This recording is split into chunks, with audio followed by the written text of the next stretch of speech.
they motherfucking changed the temperature of the planet. You dig what I'm I hear you. saying? Like Right. I got you. 700, 800 years before that, it was motherfucking the Greeks and them. I know. Well, it was the Romans, and then 800 years before that, it was the Greeks. You feel Yeah. me?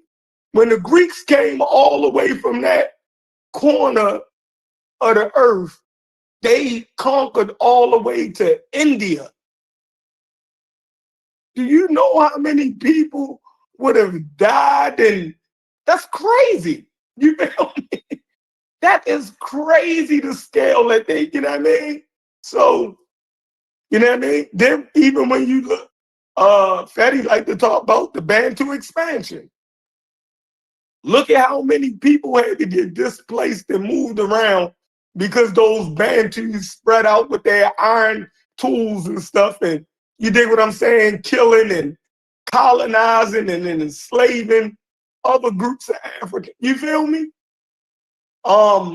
You go to the rise of Islam, right? The amount of area that it conquered from the 700s to what? To the 1400s? It's crazy.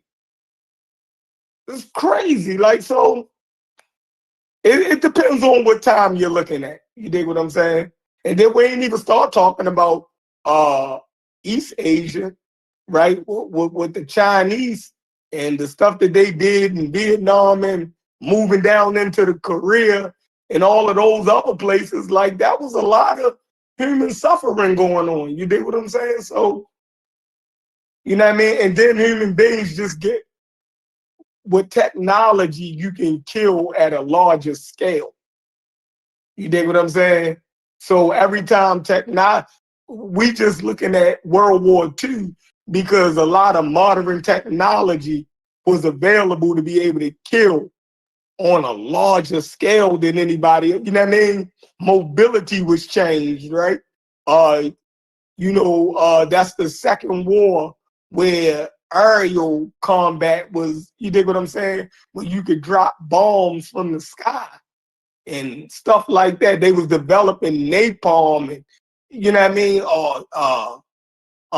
Chemical warfare, like, you know what I mean? Mechanized infantry and things like that where you could kill at a higher scale, right? So I think a lot of that technology has a lot to do with it also. You know what I mean? Why you'll see the scale of death being ramped up in a small amount of time on a larger scale is because of technology, not because one is more brutal than other ages of human beings. Their technology allows them to kill at a far higher clip than, you dig what I'm saying? So that's my spiel.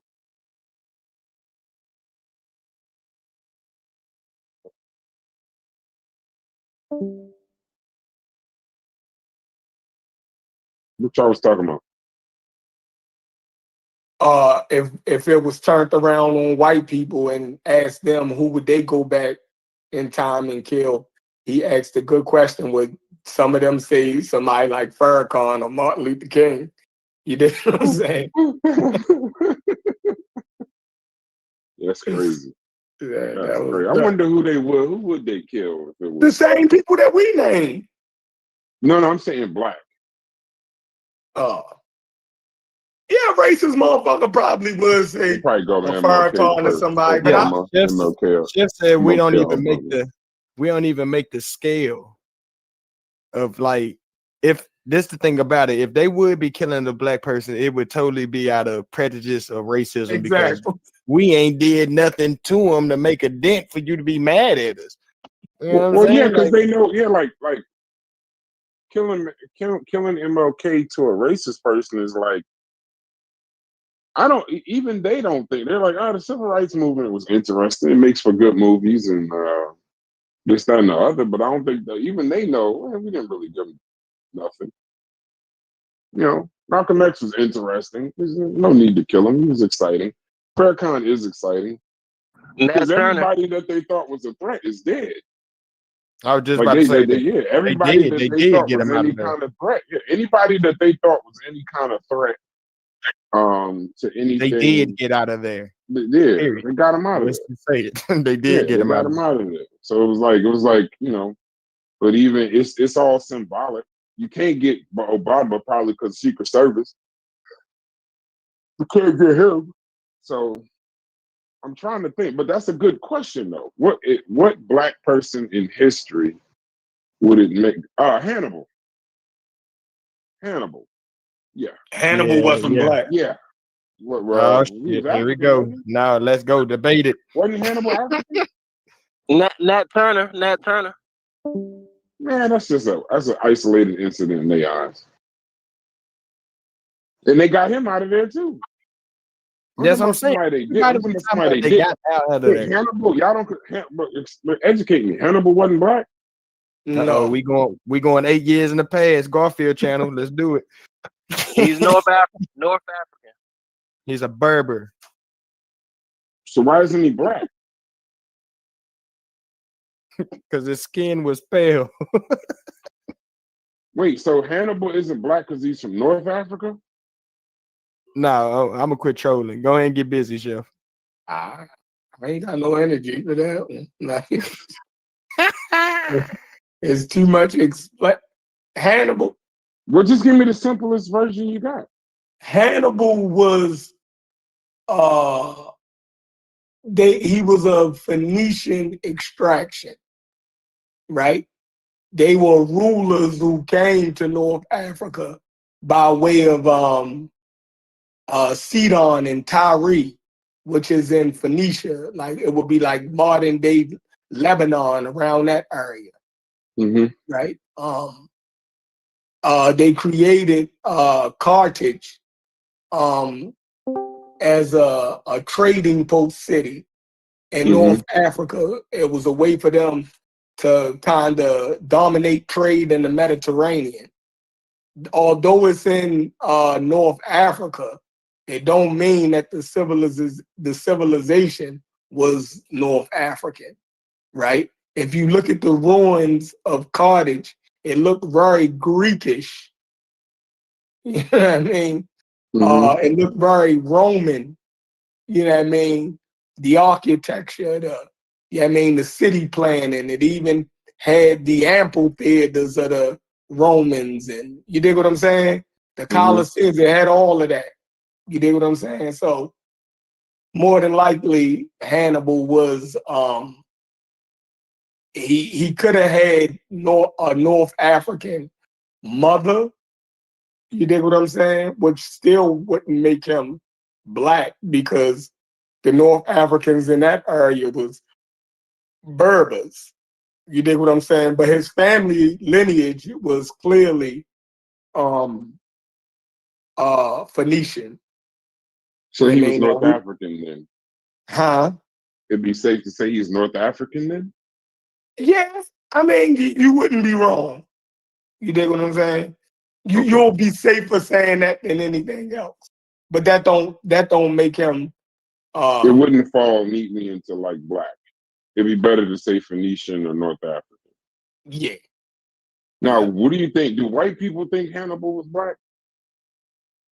Like without all the history, like somebody that doesn't know the history, would you say he's been remembered as black or African? Yeah, well, white people do is a crazy thing with their history, right? A way for them to downplay somebody. It sounds crazy. This ain't me, y'all. All right. You know you're about to say something crazy. Yeah. Go ahead. A good way for them to downplay people is to call them black. You dig what I'm saying? So it's the same way how Europeans will disparage Italians and Spanish people, right? And Sicilians by claiming that the Moors was black, right? It's a way for them to say y'all mixed with Negro. You dig what I'm saying? It's a way to say y'all really ain't white, because the Moors conquered y'all, and since the Moors are from Africa, y'all got some Negro blood in y'all. Y'all ain't fully, you dig what and it don't mean that the Moors were actually black. It's a way for Europeans to take digs at each other. You dig what I'm saying? And since we are in their society at the lowest rung, far as wise the racial stock, by saying that other groups of so-called white people, you know, probably are more mongrel and got that Negro blood in them, that mean that they are not pure white like we are. So it's a way, and another way for them to get at Italians and them knowing that Hannibal conquered southern Italy, right? And ravaged their countryside for damn near 10 years, 10, 20 years. You dig what I'm saying? Him and his North African army, right, is a way to say that y'all was mixed with Negroes, but it don't, like history don't bear out that Hannibal or the Moors were actually Negroes. And that's why I was saying Europeans or whites, I think they would, because that stain that you was just talking about how the story goes, Hannibal, you know, he made sure he literally wanted to shift their bloodline. So that's how you get Italians that's damn near dark skinned. So, you know, there's certain things I think that they would remove in history. Nat Turner would probably be, I don't know, bro. I look at it as far as technology, right? I think a lot of people get that part. Like I look at technology, I say if black people were so-called Negroes, were seafaring people, right?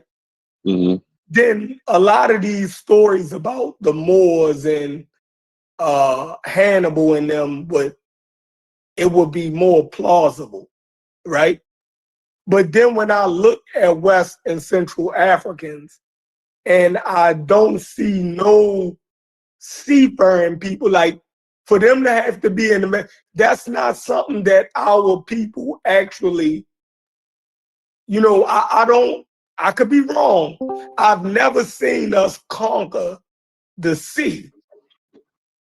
I've never, like I said, I could be wrong, but us as a group, right? We didn't live along the shores of great oceans, right? And I don't know no West or Central African groups of people that actually were seafaring. Now, they were great on the rivers, right? That we lived along, but not on those large bodies of water. So in order for the Moors to be black, then you would be saying there was a great maritime power of black North Africans that was able to move into Western Europe. I mean into Southern Europe by way of ship. And I haven't seen to say that that Hannibal and them was black, then that would mean that it was black Africans who, you know what I mean, could command the Mediterranean Sea. I haven't seen that in history yet. So that y'all can call me racist again, but I don't even know how that would be racist. How would that? I haven't seen that. I mean, because we like to believe that we did everything, and you dig what I'm saying? And I haven't seen no knowledge of that. You know what I mean? Could you have black people that participated? Yeah. You dig what I'm saying? But was that a cultural feature of theirs to be a maritime power? I've never seen that. You feel me? Never seen it. So we never in history? I'm gonna look that up. No, I never even looked at that. I've never seen it. What mail at? I got it pulled up right here. You know, I'll be doing shit while we talking. We're talking about great seafaring black cultures, and I tried to specifically just, you know, speak about the oceans because that's the main thing, and that's where it dwindled down. But of course, it brings up the ancient Egyptians saying the Nile and the Red Sea. Nubians and Cushites, Nile and Red Sea again. Carthaginians and Phoenicians, North Africa. So that's dealing with the Mediterranean. They say the Swahili coast of East Africa. They say they built dhows with large sailboats. And then West African seafarers, the Mali Empire legends. And Malagasy and East African navigators. They're the only ones they pulled up. It say Hannibal's father too. Did you get that on yours? I have Hannibal's father right here. I actually have his whole family tree. Hamilcar Barca. Yeah. So he commanded fleets. They said the Romans only beat them after building a navy of their own. So it says Carthage, the North African superpower, ruling from Spain to Sicily, and they had the greatest naval power in the Western Mediterranean. Yeah, that's what I'm saying. Speaking Mediterranean. Yeah. So what is your conclusion? What just happened? I don't have a conclusion. You said something I didn't know, so I just looked it up to see if we ever were a maritime power, and it showed a few. You went back to Hannibal. I already said Hannibal wasn't black. No. I ain't talking about black. I'm trying to learn something. I will agree with your point. I don't see no what's the word? I don't see anything in here. Well, I don't even know if it would be. Y'all black is weirder than mine. Well, no, not weirder. My black is weirder than y'all's. Y'all's is more of an educated geographical thing. I look at Hannibal as black, maybe incorrectly, but now that I look it up, I would agree North African. It's very difficult for me to say Africans weren't black in an uneducated way, you know. But if he wasn't black, you know, okay. If that's what y'all want to run with, he wasn't black. Because based on the actual, not science, but based on the actual, what do they call the science of race? Based on the whatever, not demographic of people, whatever it is, if y'all say he's not black, if you can look it up and then say it's North African or Phoenician, I have an argument. Hey, Brass, what do you define as black as it relates to the continent? I just want to take credit for all of it. So you're supposed to say SS. You're supposed to say SS. What's that? Sub. I don't. Yeah. That's y'all. That's y'all with that bullshit. I don't do that. I don't do it. I don't do it. I don't do it. I guess you know what's funny. Outside of these conversations, I'm assuming that's Fairmont. That's what it sounded like. Outside of these conversations, before I met y'all, black was a lot easier, bro. That's something to say. And I think y'all been in these conversations so long. I'm probably gonna make my words clear. I think y'all been in these conversations so long that to a layman, Hannibal isn't black. Y'all really think. Because y'all immediately jumped on that when I said it. But I would think that how can I put it? I would think that Hannibal, most people think Hannibal's black without the research, without the education. They just classify him as black.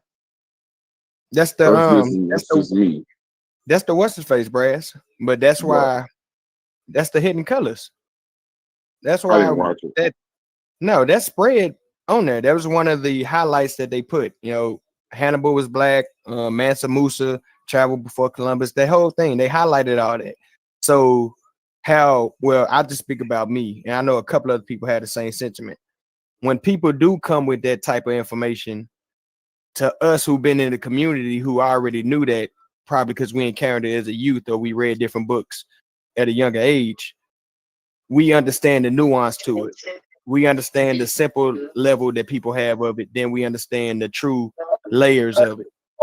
So that's why to the layman, they would just say, yeah, Hannibal is black because they heard it spread around every barbershop in damn United States. Right. But to somebody who actually knows the conversation, they can talk about it like, he was Phoenician. You understand Phoenician and whips this colony, and his dad led this from this. You can add more information to it. Yeah, often the same people that consider Hannibal to be black, they don't look at the modern Egyptians as African. I'm saying you jumped into a whole nother fire. Let's go, man. Wait, you see, I wasn't trying to jump into another fire. I was pointing to Brass's point. Because I agree. There was a certain point where I just would have considered folks that are African to be black. Facts. Egyptians is black. But when you point me to like the modern Egyptians, even the Moroccans, I probably wouldn't consider them to be black or even African. Mm-hmm. So it goes back to perception and education and that kind of thing. So nah, but Egyptians were black. I just listened to y'all when y'all talk, but Egyptians was definitely black too. Before I met y'all niggas. Before I met y'all, Egyptians, if anybody would have ever asked me, like, for example, there was a movie that came out a long time ago, not a long time ago, maybe about 3 years ago, called Gods of Egypt.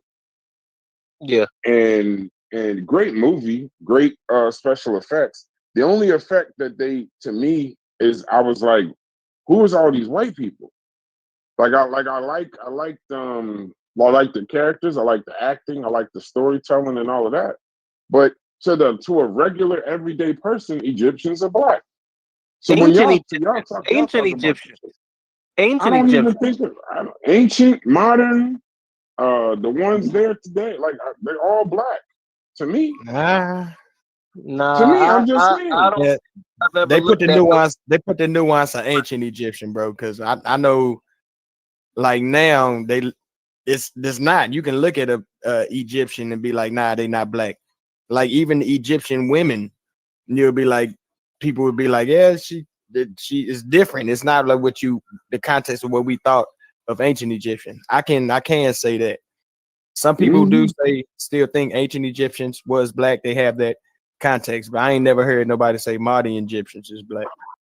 I just don't look at. I mean, they look. Where is Egypt? Just so we're clear. Just so Egypt is in Africa. Northeast Africa. Right. Northeast Africa. Before I met y'all, and I'm not saying y'all wrong, silly or otherwise, but Egypt in Africa, Africans are black.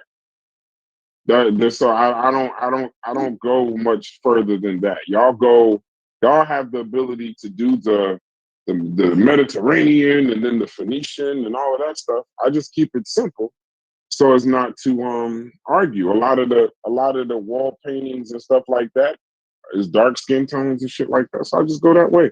I hope I'm not, I know I'm not correct now that I met y'all, right? But I know Egypt is in Africa and Africans are black. That makes Egyptians black, ancient, modern, or otherwise. That's for me.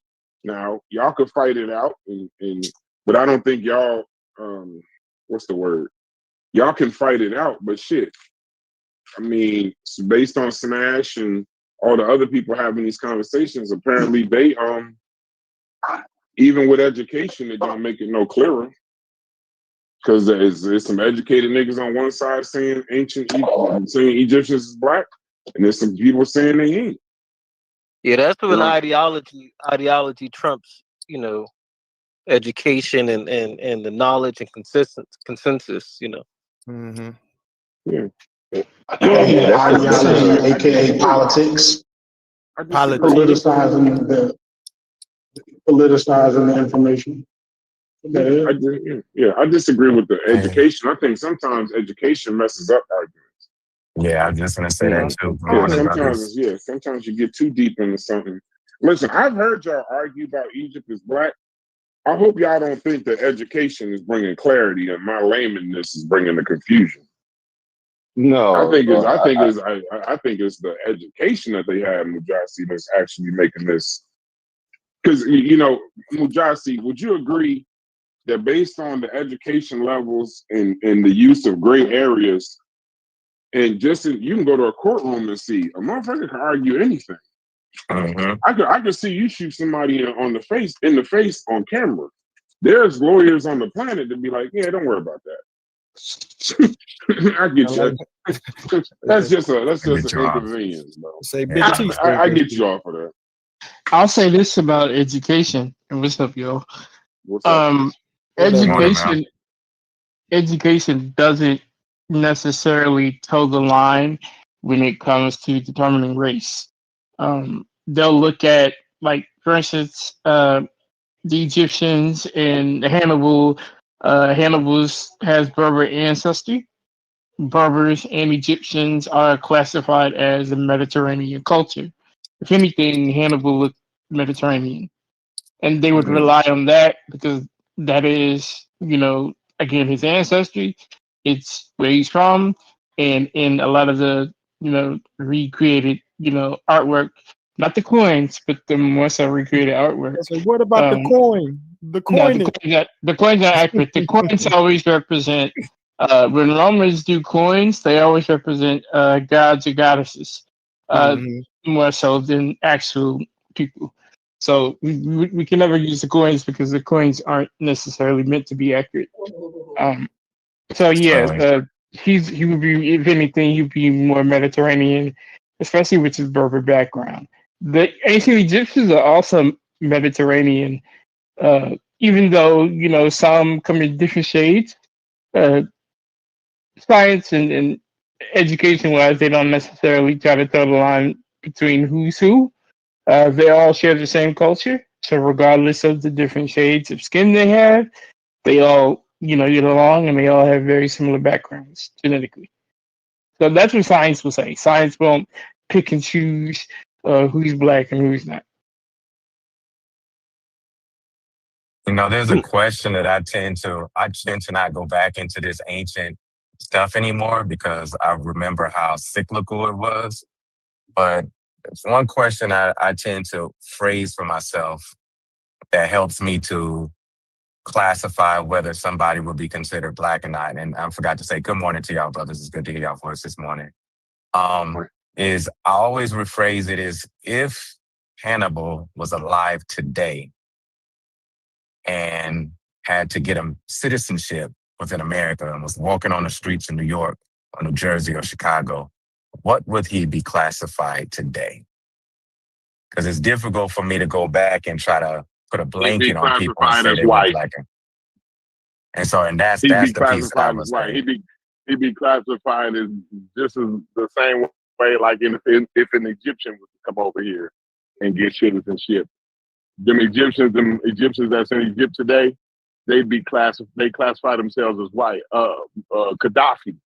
I think he's from the same lineage. Gaddafi got Phoenician lineage, don't he? I think Sheffer would know that. I believe Muammar Gaddafi. Yeah, I believe Muammar Gaddafi had Phoenician ancestry. Look at Muammar Gaddafi. You know what I mean? Like, I would say he was black. The little bit that I've read on Hannibal, and I did very small little bit because it was like I was like under the same impression that everybody else believed. Like somebody told me Hannibal was black, and I'm like, yeah, that was a black man that conquers man. I was excited, but I looked at some primary sources. That. I was hurt when I did when we did the whole research thing on that a few years back. I was hurt by finding out the information, but I had to accept primary sources. Well, that's where I'm a little mixed at because I had read behind. I'm sorry, I'm driving right now. I'm trying to dodge some of these crazy white folks. Theodore Dodge, who wrote the book on the history and the art of the war of the Carthaginians, and he quoted some primary sources from Polybius and Livy and Appian, and I think they're like one Greek, one Roman. I don't know what the other one was, but most of them describe them in the terms that they use at that time to make sense of the different complexions of cultures of people. And I remember Polybius described. I'm sorry, getting off on this exit.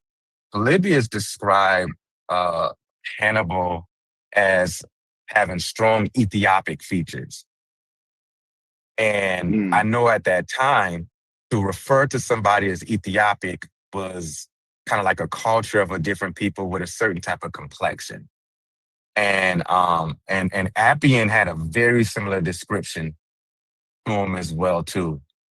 And so if we take account of people who was primary sources of that time, their perception of them would have been kind of like this, if I can use the term, melanated person that we were probably associated to African descendancy. Now, of course, there's a wide range and spectrum of what that looks like, and there's a wide range and interpretation of some of these primary sources and how they called or termed or classified people as Ethiopic.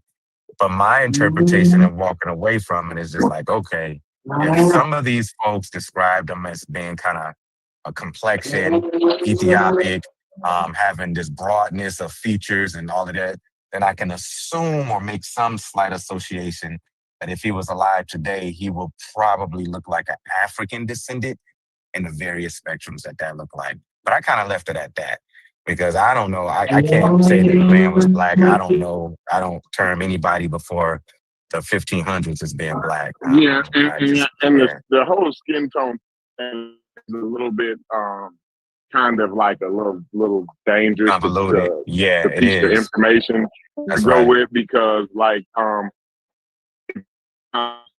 white boys that's out here is 3 shades darker than Sheffrin and Sarah Superfetti.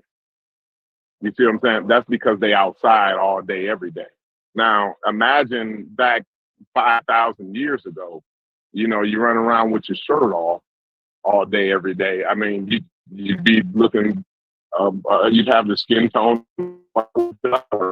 like they like 3 shades and Sarah, but they pure European. You see what I'm saying? So I don't know. And then also like dark skin was a symbol of hard work. You know what I'm saying? So like they would always try to like the toughness and hard work was associated with darker skin. Not black like me. You see what I'm saying? But like darker skin, like a white boy in the middle of July with his first shirt off, right? And he's been working outside all for the whole July. His skin's gonna be pretty dark. You know what I'm saying? Yeah, absolutely. So, yeah, that's why I didn't deal with that skin color thing. You can, like I said, you can look at his people from Phoenicia that has North African ancestry right now today. Like I said, Muammar Gaddafi, he got Phoenician background, right, ancestry, right, but he's North African. He would have looked. I would imagine Hannibal would have looked similar to him. I actually looked it up. I actually looked it up, Corey. It said he wasn't from Phoenician ancestry. No, he had Hannibal. He had Berber ancestry. Say it again, Small. Say it again, Small. What'd you say? I actually looked it up. It said Gaddafi wasn't of Phoenician ancestry. It said hold on, let me go pull it back up. It says something about nomadic Berber tribe or something like that, but it wasn't. It's not Phoenician though. It said it wasn't. He's not of Phoenician ancestry. Yeah, so he had to say Hannibal considered one of those controversial characters where like a lot of details about him can't be confirmed at all. Just real quick on Gaddafi, it says Gaddafi did not have Phoenician ancestry. He was born into a poor nomadic Bedouin family from the Qaddafi, I don't know, some tribe in the deserts of Libya near Sirte. So it's not technically Phoenician. But I see what you're saying though. What were you saying, Logic? No, I might have been redirecting the topic too early. But isn't he considered one of those very controversial people in history where a lot of facts, details about the stuff they say he did isn't they're not able to confirm it? Yeah. I've heard that too. Like of course the whole march on the Alps with the elephant, that's pretty problematic. But I think there were some other things too.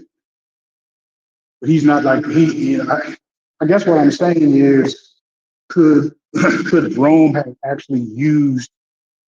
Uh, could it actually have used Hannibal as propaganda? Like, do you think that it could have just blown up his story to make him something that he wasn't for their own political reasons? No, I don't think that, because we have actual physical evidence of their war with the Carthaginians, right? They actually destroyed the city of Carthage. When Hannibal, they is actually places in Italy actually named after certain things where Hannibal actually lived at, right? Because he actually was there for a couple decades, warring on their countryside. You dig what I'm saying? So there's physical evidence that he was there and he was a thorn in their side. It was very. Oh, so You dig what I'm saying? that he actually made it to Europe in some capacity or another. No, yeah, he was in Italy, like he was running around that bitch, fucking shit up. You know what I mean? His army actually landed there, and they actually lived there. You feel me? It was a thing that he wasn't going to be able to make it to Rome. They didn't think that his army was going to be able to make it to Rome, but the other cities and towns felt his wrath. You dig what I'm saying? Like, he was getting busy. You know what I mean? Right. He was getting busy. I think what He Logic never is asking is, Chef, is do you think that there was some myths also kind of fabricated and unsubstantiated around Hannibal's travels and Yeah, his war? because if you make Hannibal seem propaganda. stronger, then of course your military would have to be stronger to wipe him out, at least to defeat him. Yeah, but I think that, far as wise Hannibal, I think, it could have been terrifying to the Romans, because they kind of felt invincible, and knowing that you had another army that's in your backyard moving closer to the city of Rome. They felt as though Rome was the city on the hill that couldn't be, you dig what I'm saying, conquered. And just to know that there's a army running around and could eventually, you dig what I'm saying, attack the city of Rome, I think that did, put fear in them. And they probably used it as propaganda to to get more war funds. And but it had to be real low. Like, Yeah, something that was had to real. be, Yeah. yeah, that it had to be real. Yeah, even the coins that we It had to be had a come real from threat Italy. to some degree. Do Yeah, you I ain't gonna say the is there sum. anything? Don't even minimize it. It was real. He was there. Like, Who was that had some Phoenician background? Was that Mussolini or something? It was one of them North Africans, bro, that had Phoenician background. Or it might have just been Hannibal. I just thought it was all Hannibal. of it. Right, okay. I thought it was a more modern one, like Mussolini or Gaddafi, that had the Phoenician ancestry or some shit like that, though. But yeah, I'm probably confusing that. But go ahead, y'all. Go ahead, my bad. I was gonna add, man, big up everybody. I was gonna add, y'all leaving Scipio out of this.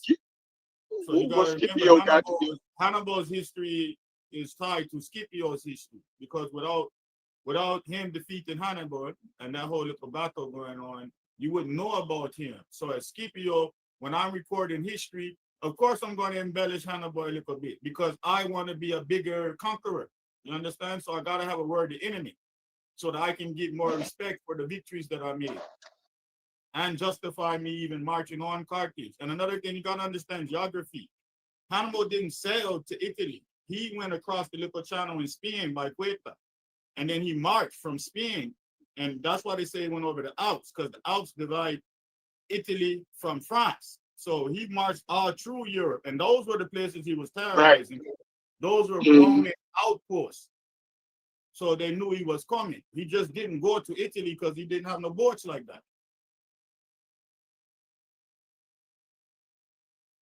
Yeah, I've heard that. That's the part I heard.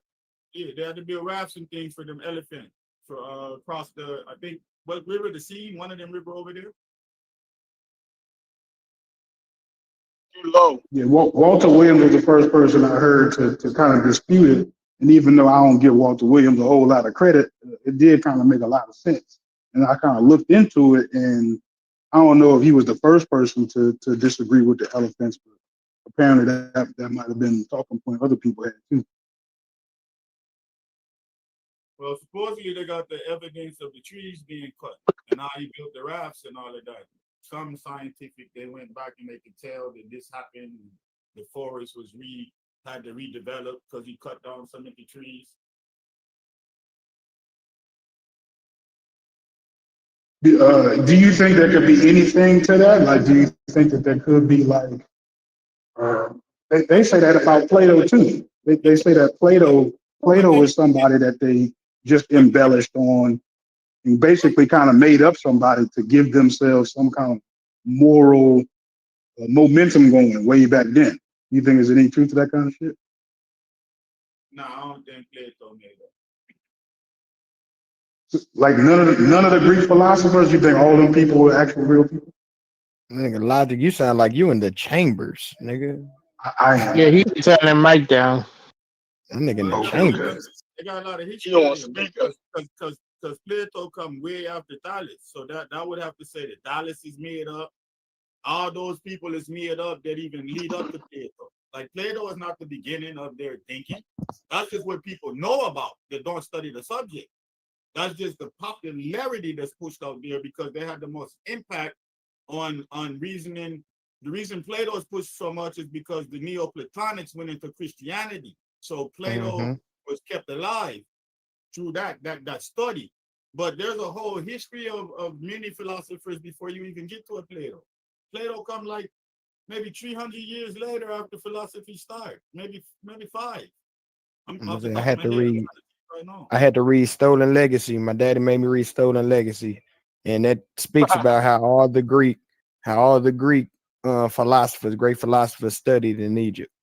So I know it's not true. I know it's not true, but I'm just saying that's one of the beginning guidelines that my father gave to me, so I wouldn't just fall for the Roman Greek mythology and shit like that.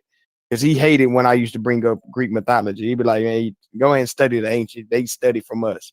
So that was just a elementary way of just getting my mind aligned with Blackology.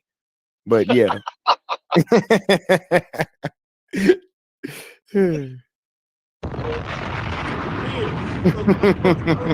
Nobody told me Stolen Legacy, nigga. Nobody told me Hannibal was black except for black people. When I studied it, just general study, they never said. They said he was from North Africa. He was a Yeah. No, only black people said he was black. I've never read that in my life. I ain't gonna lie.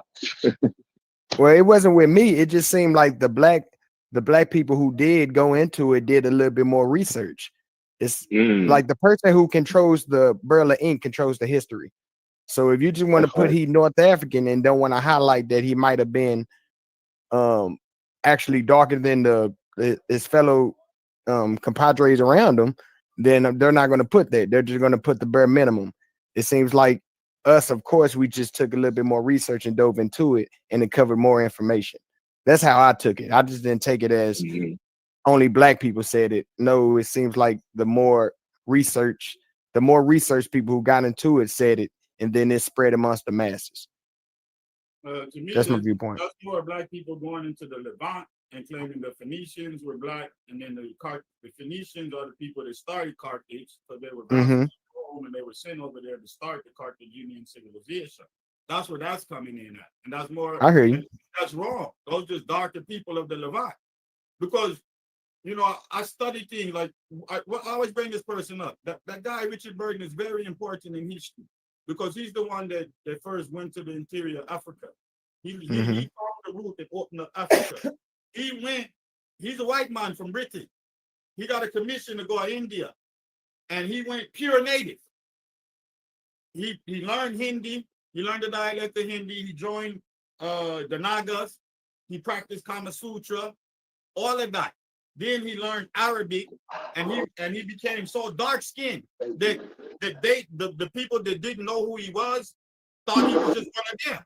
And so he could move around. He moved all into Ethiopia, all into East Africa, all into Central Africa, walking around, making maps, taking notes, picking up dialects, basically infiltrating. When he went back to Europe, they thought he was a native.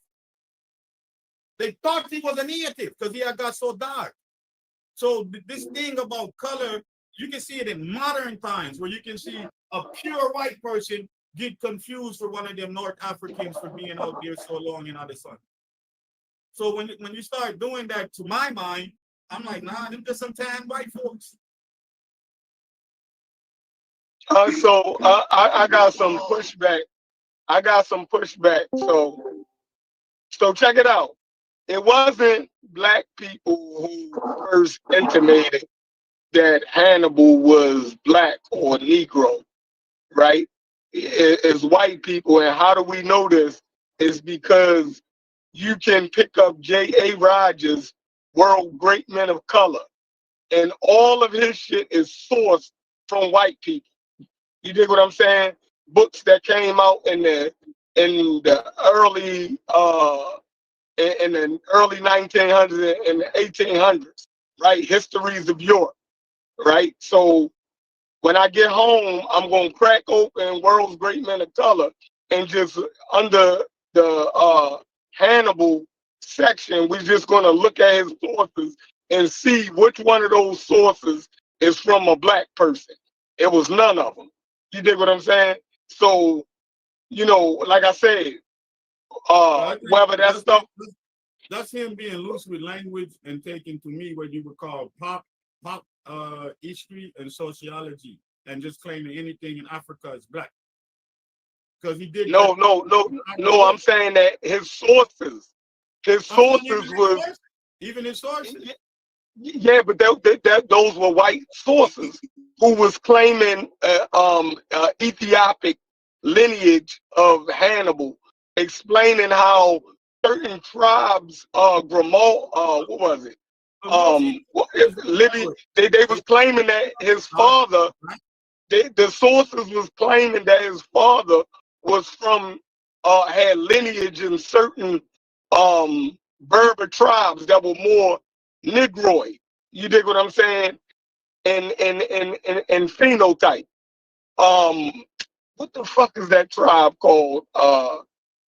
Is it it start with a G? Not, is it Grimaldi? Some shit. You dig what I'm saying? But it talked. Gadar. Is it Gadar? Let me see. I'm still looking. Grimaldi or some shit. You know what I mean?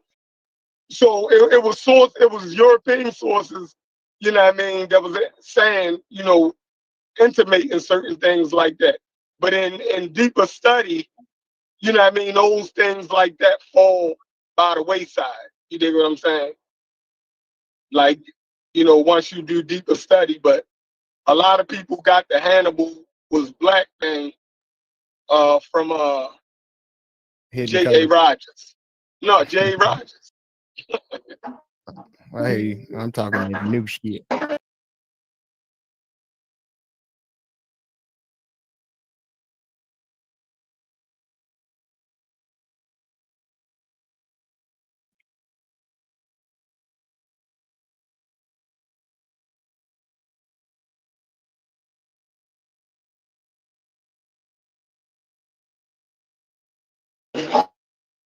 I think it's in the legacy of trying to show that Africa did great things. And that was all in the area where people was trying to say nothing came out of Africa. So now everything that they could find about Africa was being highlighted.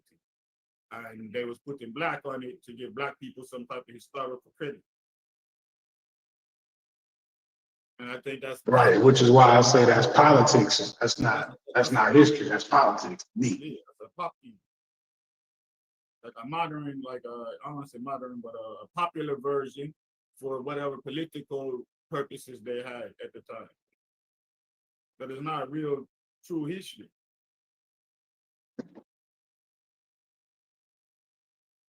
Because I'm more like Mujasi. I don't do the color thing back then. Like there's certain geographical areas where you know these people is this certain color, but once they start moving into certain the major cosmopolitan areas, it's different. They're more cultural, like they're more Carthaginian than they are black. It would be like you would be more American than you are black type vibe. Because they didn't think the way we think. So I think it's disingenuous to try and search and impose that on those people like that. You're gonna be confused all the while. I mean, that's how I feel about it.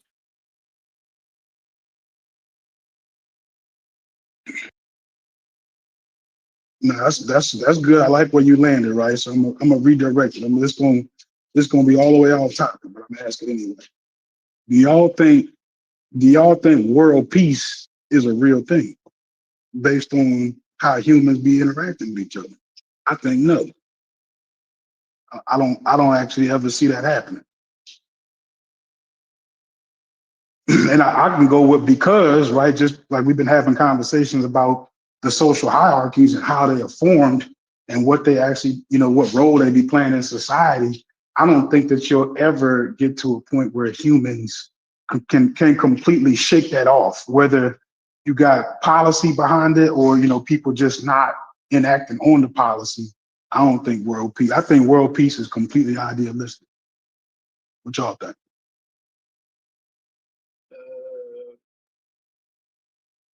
I'm an optimist, so I definitely believe in world peace. I believe everything can change if you move through love, but that's just to boil it down simple. But yeah. I got a crazy response to it. I think it may happen, but because AI and the computers, like they might get to a certain way where they want to allow you. They want to allow you, like the computer or technology want to allow you to do something that's abusive. No, serious. I really think no, I hear you. Where there's going to be certain things because the computer is going to be sort of learning to do things to benefit mankind. And if it senses something like, nah, mighty failure, this says it will hurt too many people in the world, this can't be done, and you're going to be cut off, them type of vibe. You understand? Like you have to get around it so much to where you won't have an opportunity because there's so much computer things going on. You understand what I'm saying? Like few years from now, you got certain countries where when you walk outside, you're on computer. You can't litter. You can't spit in Singapore. You gotta move with peace, or you gotta chew bubble gum. You can't chew bubble gum. So that's what I'm saying. Like technology is gonna force these people, I think, into that state. That's my response to it. Yeah, I'm gonna go back real quick. We have to be mindful when we use the term black that its origins are here. We have to understand that, blackness is something that was codified and institutionalized here, socially, legally, and politically. So we got to make sure we acknowledge that so that we don't try to paint the world or paint others under the lens of blackness when it doesn't apply because it didn't originate in other places. Mel, that is it. That is it right there, Mel. That's the reason why I don't go back and apply and blanket that in history, because you don't see too much of the term black or even the kind of the idea of it being implicated to people's identities before the early 1800s, sometimes before the late 1700s. And so, and like you said, it didn't legally become codified until the mid 19th century. And so anything that we try to associate or connote as black is kind of inappropriate beyond the early 1800s, late 1700s. So it's difficult to use black as an identity moniker for anybody beyond that point. I disagree. I I disagree vehemently with that, and I have an example. One Yes, of sir. one of Jamaica's first brightest college student, a black man, 1730s. When was it? Early comment during the 1700s. I think it's 1730. He was referred to as black. I've used this already in a discussion with Unc. Yeah. I'm going to tell you his name, but I'm going to remember his name because Francis I just got to. But Huh? you got Francis you Barber, the one who worked on the library, the dictionary with Samuel Johnson in England. No. I'm talking about the one who was friends with Isaac Newton, the Jamaican who went to he studied in London. He was a slave. He was you referred. you What are I know correct. about is Francis Barber. You He was are died and he went to work on the first dictionary with Samuel Johnson. He helped put the dictionary together. Right? Oh, I describe black. I don't know if other people do it. I said it the other day on a panel here. That so you are. I do want to say this. You are correct. Actually, it starts in the 1600s. Colonists, especially here in my state, Virginia, as well as in the Caribbean, when slavery expanded, they began creating laws to distinguish Africans and their descendants from indentured servants. So they made it clear, started making it clear around the 1600s, who is who. So that's but something that existed prior to the 1800s. Yeah, but this is how I describe black. Because black people didn't come off the slave ship. Negroes came off the slave ship. Portuguese used the word Negroes and all of that. Right. Because Negroes was for a the physical system. The caste system. Yeah, That's but what they use. not only the caste system, as a descriptor. Because they weren't used during the early transition of the slave trade, they weren't using the English term black. Because they had black, they used black in England differently at that time. Because at that time, the Scottish and the Irish was also referred to as black. That's black, yeah, correct. Although in today they would never be considered black. But black is a state of being also, not only a complexion. When people lost their identity, they started to seek ways to describe and refer to themselves as a holistic group.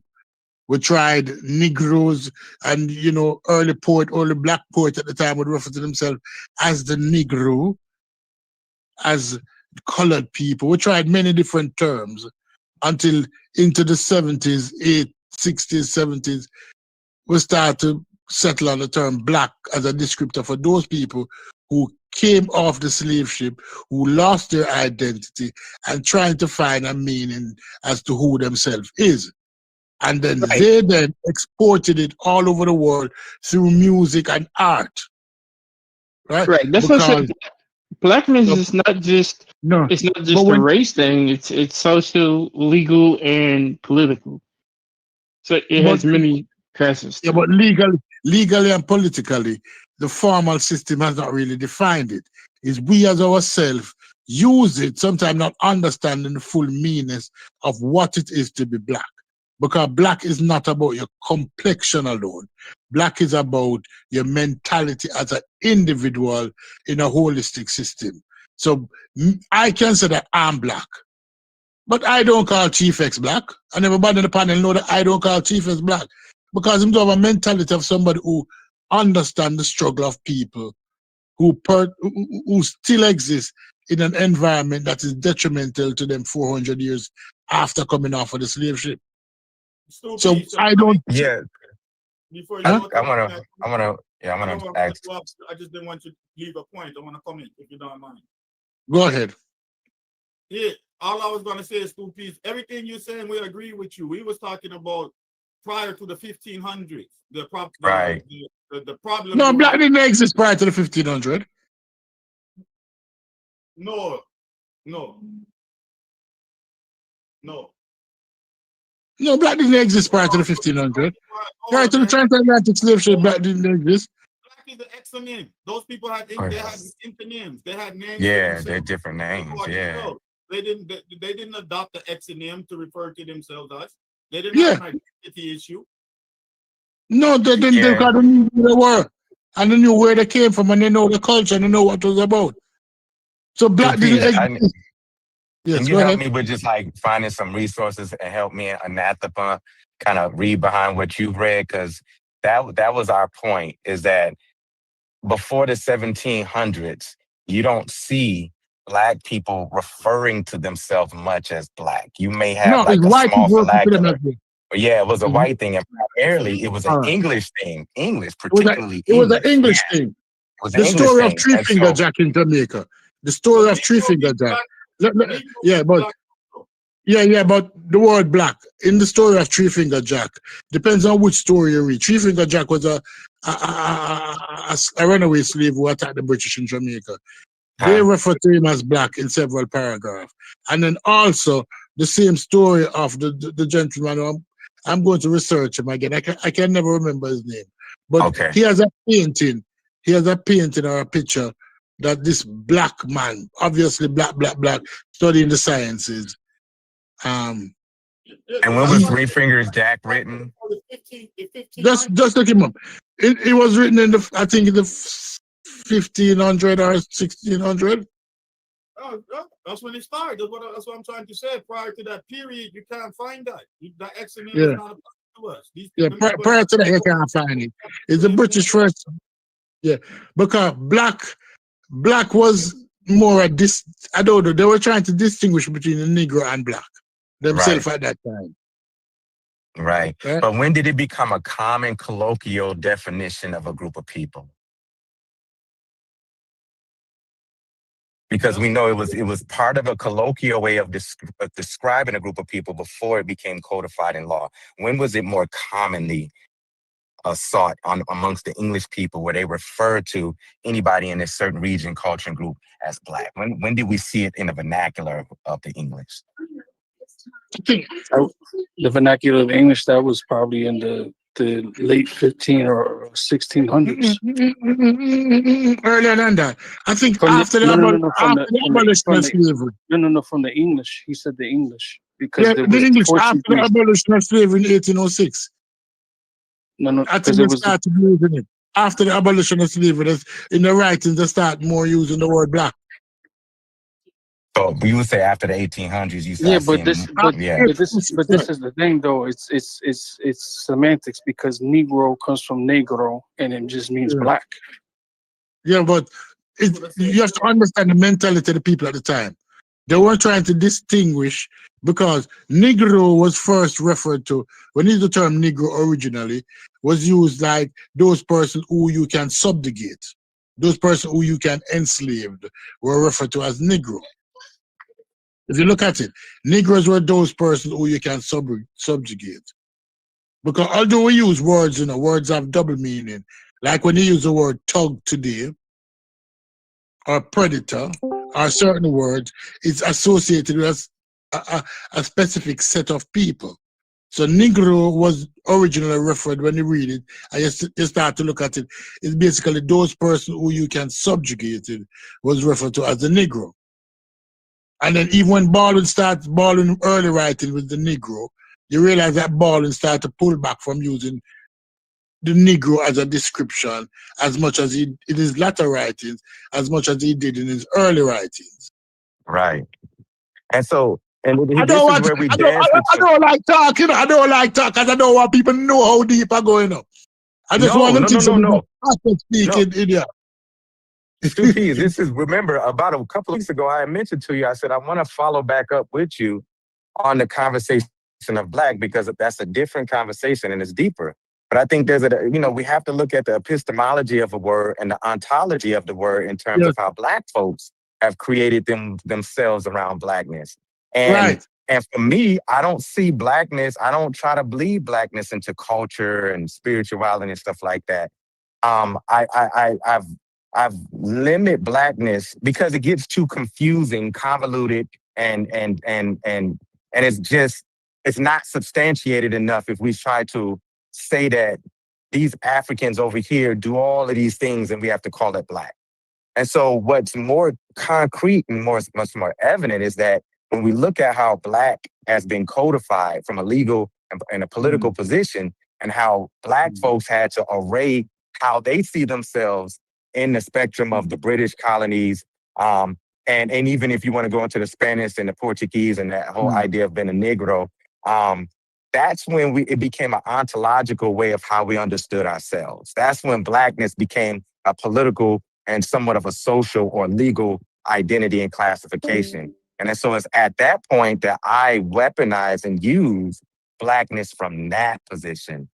Anything before that, it's difficult for me to say like, well, this person was referred to by the English in 1731 as Black. And did the African view themselves as Black? Right. The British may have viewed them. Go ahead. Yeah, but because we don't have all of that writing, sometimes that leaves us a problem. But what I use is what I use today to evaluate the situation. Because like when James Brown was using Blackness, at that height, James Brown gave Blackness and the descriptor of Blackness its ultimate power. I'm black and I'm beautiful. Say it loud. I'm black and I'm proud. Soon after, you realize that Blackness and the descriptor Blackness, because of the power that it had, was beginning to get corrupted, and then now was beginning to be replaced by the term African American. We were at our most powerful when we saw ourselves as Black, but then that was corrupted. It was corrupted, so now Black now was corrupted through other means. I'm not going to go down that line. Other people can describe. But you realize that we tend to step away from Blackness because how we describe ourselves as Black was our own creation. It was not given to us by, people might have called us that, but they didn't call us continually for it to take set. Because although they was calling us Black, they were still thinking of us as Negroes, as a population that can be suppressed. But we consider ourselves as Black, a population of our own creation, especially in the 50s, 60s, and 70s. And then all of a sudden now, being Black wasn't being cool.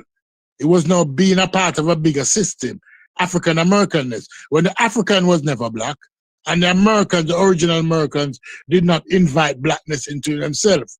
So therefore, they're asking you when you call yourself African American and not Black, is to remove that part of yourself that is of your own creation. But nobody don't think about it like that. Well, I agree with I agree with you. No, I totally agree. I just think there's a piece in this where this is why I love having this conversation. And thank you for doing this with me, Stupiz. We can't, Black folks, by the time we got to the cultural affirmation that we saw an expression of James Brown with Black and I'm Proud, because he popularized it. He popularized a new position that was already kind of gaining grounds amongst organizers and different people. But we can't talk about our ontological development of Blackness within ourselves without looking at it as a resisting form against whiteness. Because what was imposed upon us was that you were colored and this is white. You're Negro and this is white. And so our embrace of Blackness was antithetical to the system of whiteness that was imposing and oppressing us. And so somebody drop a bomb. Somebody drop a bomb. A bomb after drop. No, because that's what people don't understand. That's right. That's what people don't understand. Yeah. It's so easy to get enraged as a person when you realize how we have been manipulated and what we decide who we are has been taken us away from us. 1989, the year another summer, sound of the funky drummer. We was trying to embrace our Blackness, but what happened soon after? Jerry curl, black suits, fuck the police coming straight from the underground. Our Blackness has always been attacked. Yeah. Culturally, socially, financially. It has always been under attack. And when you start to read and look and gather more books and go back and you say, Jesus, this is a systematic plan. Because as soon as we gain an identity that we were comfortable with and that was promoting us, that we walked with our heads high and with a feeling of grace it was attacked. Mm-hmm. It was attacked and dismantled. And dismantled. No, black is only minimized to your race and not to what your culture is. Not what your culture or your politics is. Or your politics is. Yep. And I got into a debate with somebody last year because I told them like I don't believe Barack Obama was black. And they had a hard time with me. They fought me. They ended. Culturally, he's not black. Culturally and politically, he's not black. Politically, he's not black. I compared he has him never grown up black. Remember, Obama lived in Hawaii. He lived in Thailand. He came to America as a college student. Obama have known nothing about the black experience. He was protected by his mother's whiteness. That's right. And he know nothing about the poor experience either. That's right. He was a middle class. This is a middle class mixed dude. And there's not mixed by saying mixed because that's what he actually was. He was not black. Michelle gave him his blackness. Come on. Through association. I compared him to Frances Martinez. Is that her name? She was the vice president of Colombia. Marquez, Frances Marquez. And I talked about some of her early organizing days, her political views, her advocacy for the Afro-Colombians, and I said she politically is black. She's more blacker than Barack Obama will ever be because her socio-political disposition and why she moved in the way she did anchors her in her blackness. Okay? Because it's a certain outlook. It's how you see yourself in disposition to white imperialism.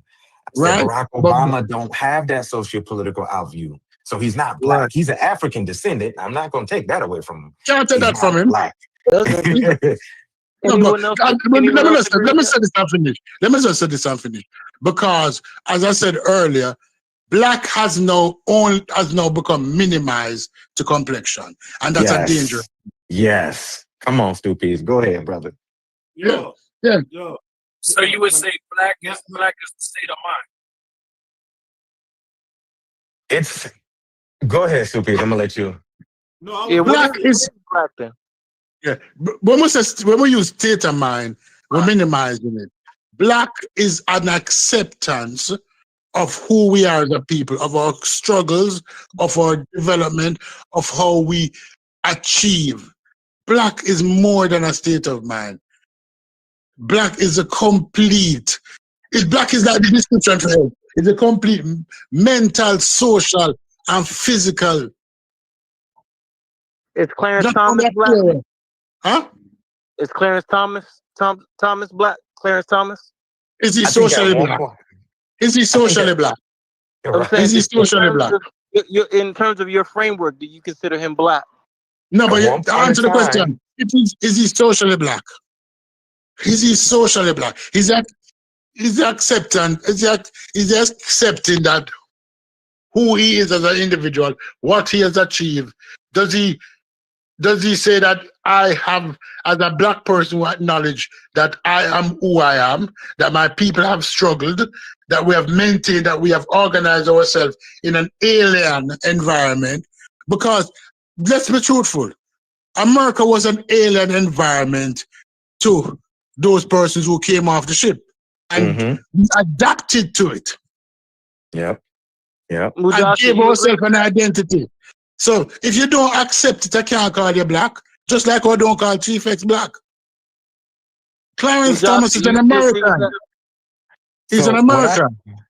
I would say Clarence Thomas at one point in time identified in his blackness when he associated. I feel like somebody told me, I think I read that he was part of the Black Panther Party or had associated with something with the Panthers. There was a point in time where he identified himself as a black man. He has Gullah Geechee ancestry like I do. And there was a piece of him where his inherited experience helped him to identify with a socio-political framework of blackness.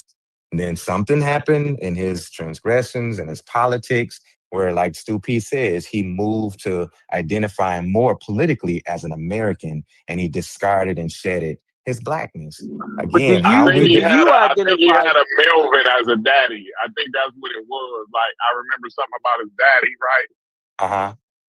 What was about it that I don't know. I'm not sure. I can't remember. Go. That nigga was his daddy. You know what I'm saying? Got You you. know, this picture Melvin from Baby Boy. You know what I'm saying? Oh, So got you. you Got know, you. you got one of them niggas. You know what I'm saying? Keeping his foot knee deep in your ass all the time, right? And then when he get around with them white folks and they go to baby and patting you on your ass and shit. Now you don't want to identify with what your daddy was. That's right. You know what I mean? You don't want to associate Mujahi, do you with identify your daddy was. Yeah, Do I'm you sorry. identify as black? Oh, Mujahi? hell yeah. Oh, yeah. Yeah. Okay. Oh, hell yeah. You and Stu P's different in that regard. Stu Pease identifies black. Politically, he identifies black. He says he's a black man. And now if that you understand me and Stu Pease definition, you see why we call ourselves black. I see.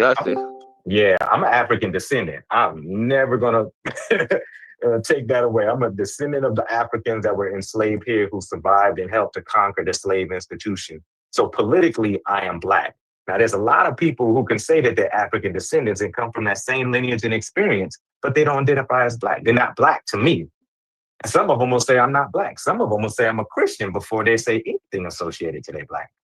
And so, it gets complex like that. But when you create a more accurate and substantial definition of blackness according to the codification and the legal reality of America, then we get a more better compass to be able to navigate what we term as black and what's not black. And I think it goes to our conversation last week where we was talking about the confusion around what black people is and what we attain and what's still there. Because what a lot of people associate as that's just the black in us, I call it Africanisms that's still here.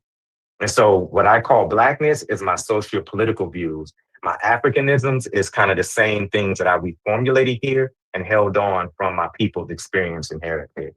I hope that answers your question, my brother. No. The dangerous question to ask is, can you be black and American at the same time? Ooh, plead the fifth. Corey, can you be black and American at the same time? Meaning that when you read the first line of the Constitution, that all American men are created equal. That's what it's saying. The first line of the Constitution. Can you be black and American at the same time? Oh, excellent question. Excellent question. I think maybe it was a time where you couldn't be.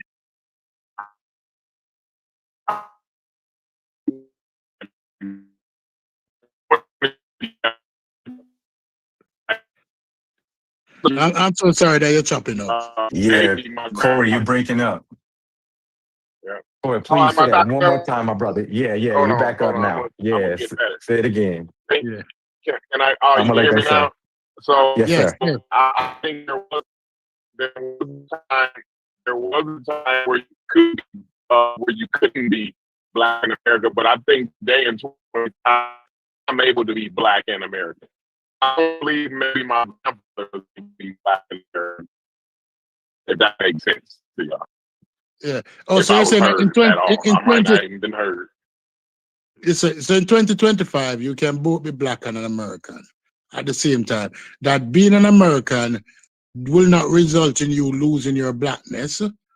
That you can become a part of a amalgamated society where your political beliefs as black does not affect your Americanness. Is that what I'm getting from you? No, because I think America is a multicultural society. So black is a part of what makes America today, right? Our culture, everything about black is a part of what makes America today. You know what I'm saying? Now, like I said, maybe some time where that wasn't achieved, but today, yeah, blackness is everywhere. Everywhere I look, you see blackness. So based on what you're saying, and I don't want to misinterpret you. Are you saying that America is a multicultural society, although it don't show respect for all cultures equally. Right. But the thing is, like today, we got the ability to make America accept whatever we dish out. You know what I'm saying? I think America has accepted a lot of Black culture. You know what I mean? And continue to do it every day. I just think it's not gonna. It's not a cut and dry process where we can say, okay, today was the day where we started being Black. Being American, not being Black. Being American. Oh, being American without Black? I don't do that. Yeah, I don't see how that's possible. You would have to be real clear about your political agenda in order to describe Blackness as separate from America. You would actually need to do that to do it. But so, I mean, based on the way that you're saying it, you already have it. So what is? No, but Blackness is separate from America, because if there was equality, there was no need. There would be no need for us to reinforce our Blackness. Think about it. We would have just been Americans, right? If there was no need. So when it's Blackness was always the tool that we used to survive in the Americas. No, but you're describing our relationship with America. You're not describing if we're not Americans. Just because we're not at the, just because we don't like where we're at on the totem pole, doesn't mean we're not American.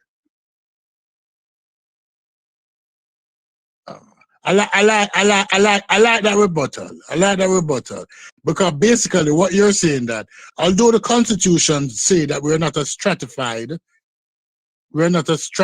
country, you're willing to accept, based on what you're saying, that there's some level of stratification in America based on the perceived classification of race. So you have just said to me that, listen, there are many Americas, and the America that we exist in, based on our classification, might not be the same America the Anglo-Saxon exist in. So is it the same America? Is the same place physically? I don't want to give away to my talking point, because I know that this was discussed in the two Americas. That it is stratified. So let me finish. Tomorrow after the class, we'll talk. I'll talk some more. But it's still the two Americas, not the two equals, but the two Americas. But it can't be two Americas if it's unequal. Why not? Which other equal society are you talking about? So the other people that aren't equal in the other societies, they're not equal? Because we argued this already. This thing have been argued already when we argued equal but separate, or equal but, because if it's unequal, it has to be separate. It exists on a land, and it cannot be equal and it cannot be unequal and the same. You understand? It cannot have inequalities and it's the same situation. That's the importance of political organization, is to increase equity. It's not about fairness. It's about equal rights and justice. Peter Touch. No, it's like more of an Arnold Palmer type of mix, right? Where you got 2 parts lemonade, one part tea, but all of it together is Arnold Palmer. Yeah, I'm saying you're describing a relationship, not. So like if I leave a country and something happened to me, American embassy don't show up. Mm-hmm.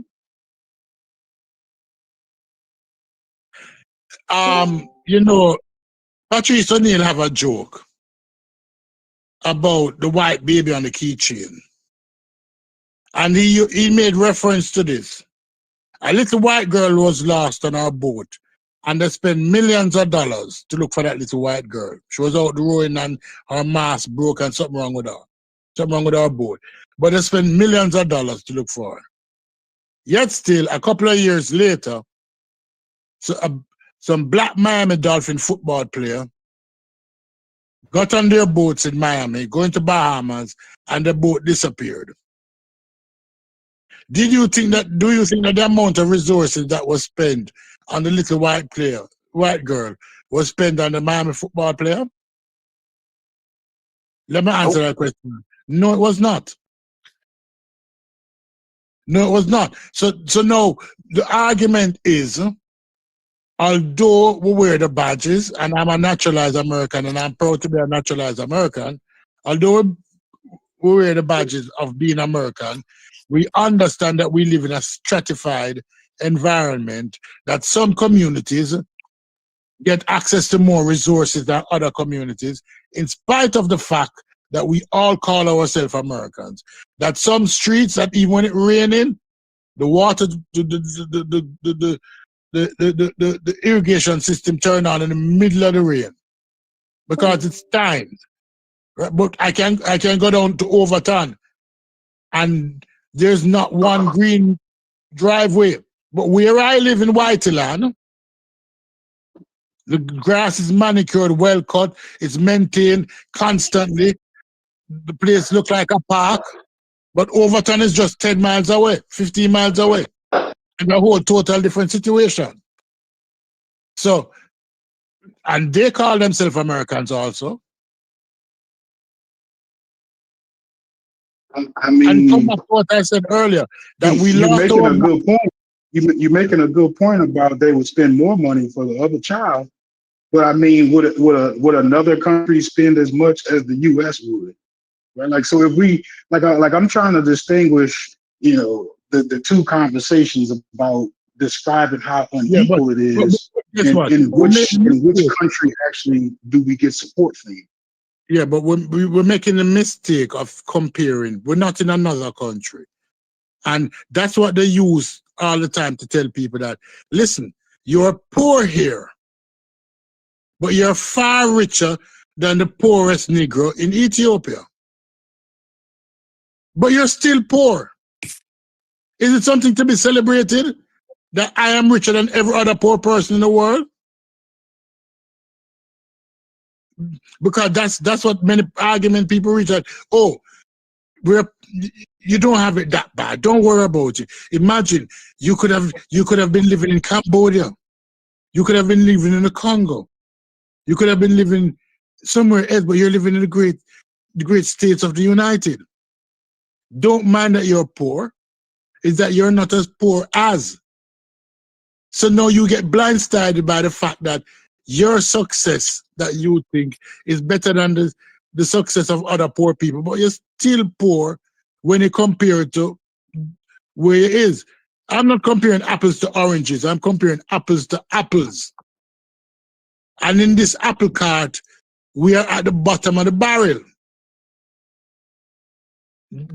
Not although our barrel is elevated 10 stories above other people's barrels, I'm not in their barrels. I'm not an orange. I'm an apple. No, that's why I feel like when I look at a bigger picture, where it stops making sense to me, right? Maybe I'm not saying what you're saying doesn't make sense in America, but like if I look at other minority groups, right, people that are also under the thumb of the dominant, the people in power over them, right? So does that mean everybody who's not at the top is like not a citizen across the world? You know what I'm saying? Like I can't. But I mean, that's how you're describing our situation. So since it's not equal, that would make us not citizens. Yeah, that's a good point. All right, that because what you're doing is that you're not. If you're going to compare, and we're going to compare, why not compare America, first world country, to other first world countries? Example, the Scandinavian countries. Why we don't use that comparison? I said, let's compare America. Although the Scandinavian countries have poor people, are their level of poor as affected as our level of poor? Why not use that example? Why use examples of comparing a first world country to a third world country? Let's compare. I actually didn't say a specific country. I didn't say a specific country. Are poor Brits actual Brits? Or are you saying that because they're poor, they lose their nationality?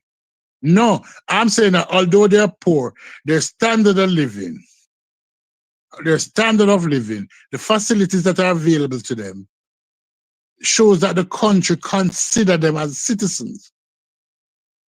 Shows that the country consider their well-being. The Scandinavian country show that the country the makes social an safety attempt. net is there for them. Yes, so it shows that they are not considered less than.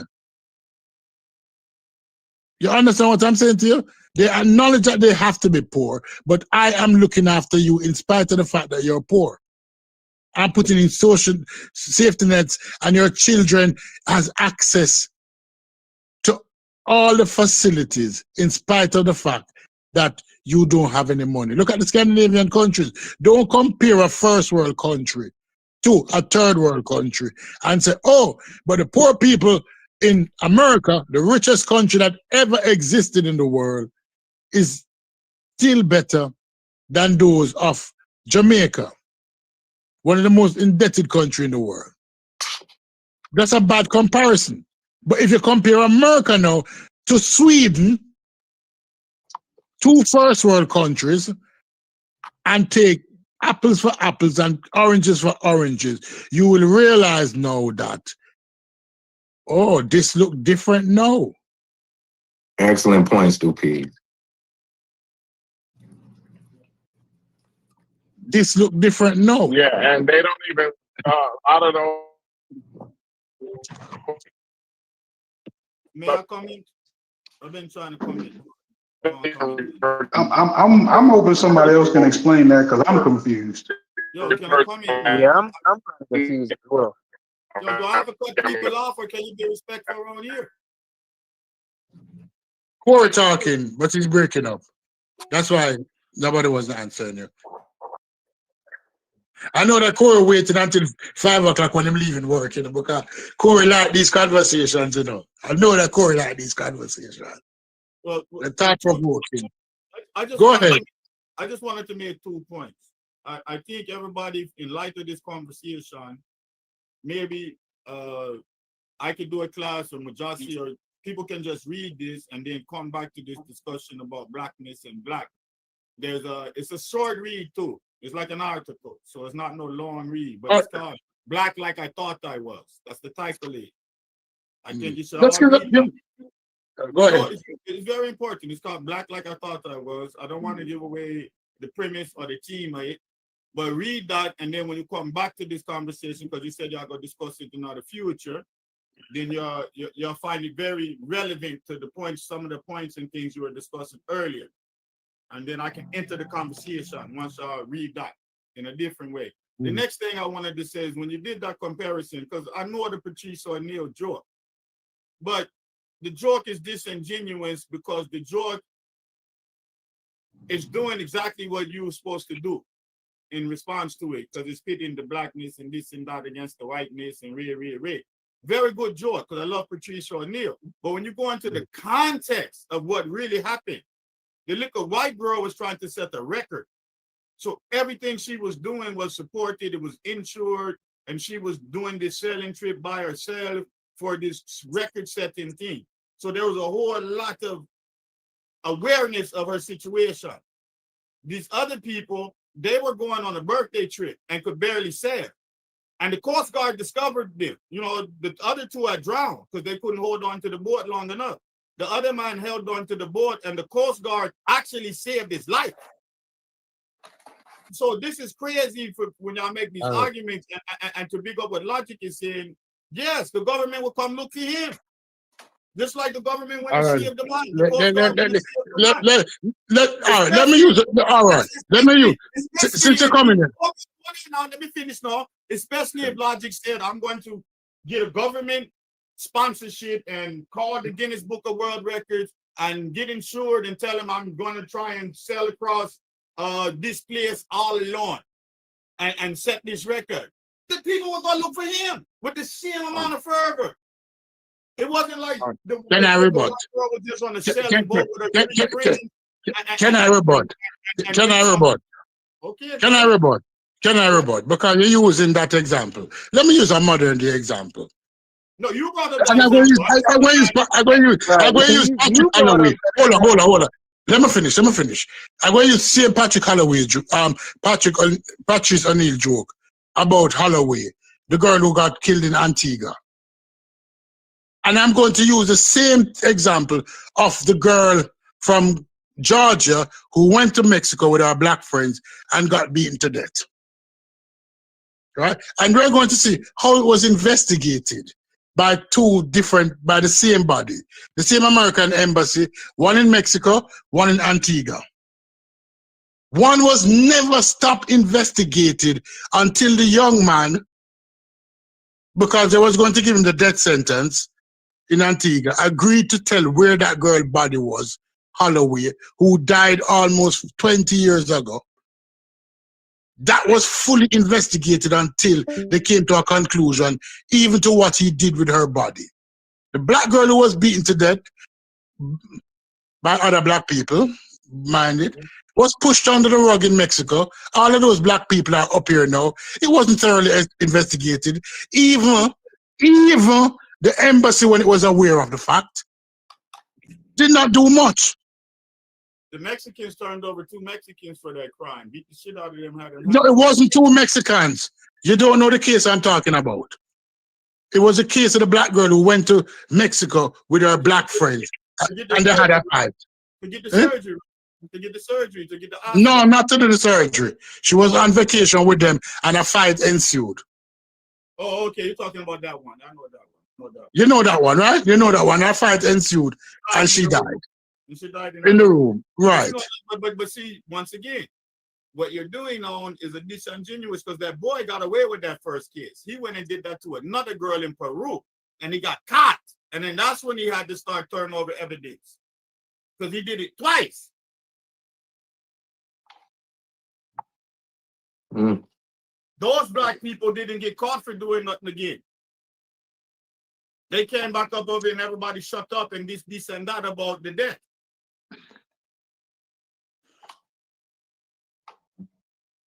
Yeah, remember that boy that did that twice. Okay. He did that to the Peruvian girl. All right. The other day, Shakur died, wonderful lady.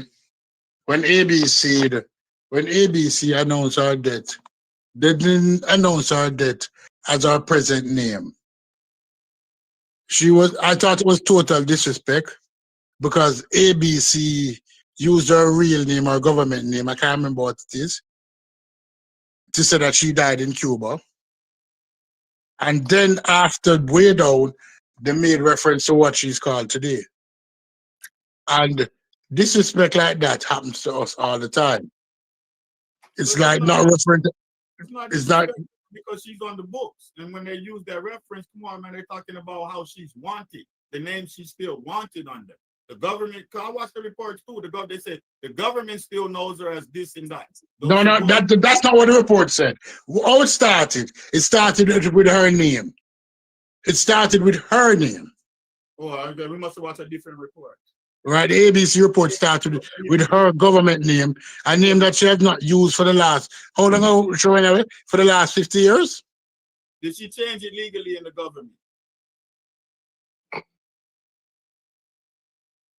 Dread? I'm on mute. Dread me up on mute, Dread. Dread me up on mute. Dread me up on mute, Dread. Me up on mute, Dread. Dread me up on mute now. Me up on mute now. No matter for me up on mute. It's 2 weeks now. Is it 2 weeks, people? It's 2 weeks now. It's 2 weeks now. It's 2 weeks now. You see you? That's one of the most disrespectful things you could have ever said. You're minimizing this woman who referred to herself as she referred to herself. Was she capable of changing her name if she even wanted to, based on her situation? Why the fuck you open your mouth as such a shitty thing? Why the fuck you open your mouth as a black man as such a shitty thing? Was she capable of changing her name even if she wanted to? What did she fucking refer to herself as? And you tell me, did she change her name legally? I got nothing to do with the government. No, not a blood clot. Not a blood clot. You is a coon for that. You is a coon for that. You's a coon for that. Oh, you sound like a white supremacist when you say that. Understand what you said. Understand how disrespectful you was when you said that. Understand the talking point that you use. You don't even understand how disrespectful it was. That's the hottest thing, you know. You don't even fucking understand it. You jump up, the first thing, it's the same thing a white person would have said. Did she change her name? Like a big fat white soul from down south. You're on these white people too fucking long, you know. You're on these white people too fucking long for that to come out of your mouth. Anything else could have fucking come out of your mouth. Anything else could have come out of your mouth, Red. You cannot tell the truth around this place, man. People get Truth is a fucking coon, that's the truth. Did she change her name legally? Right, that's the most coonish thing. That's not a coonish thing, man. I don't understand how to refer to somebody by Come on, y'all. Y'all sitting here letting them go back and forth like this, man. Come on, man. I figured they just have to air it out, bruh. So I think they wasn't getting too they was gonna much. smooth it. I think they was gonna get to the smooth part, Brad. I'm enjoying it, y'all. Like, you know, because you get to hear crazy live court. This sounds absolutely crazy. Yeah, because you get to hear a more worldly, passionate argument. Like, I don't get a chance to hear passion, you know, from other groups of people other than the African Americans, right? So the African Caribbeans got a different way to I guess vindicate their passion. I guess, you know what I mean. So I'm interested to hear it. I want to see where it. I think they was gonna eventually get to a good place, though.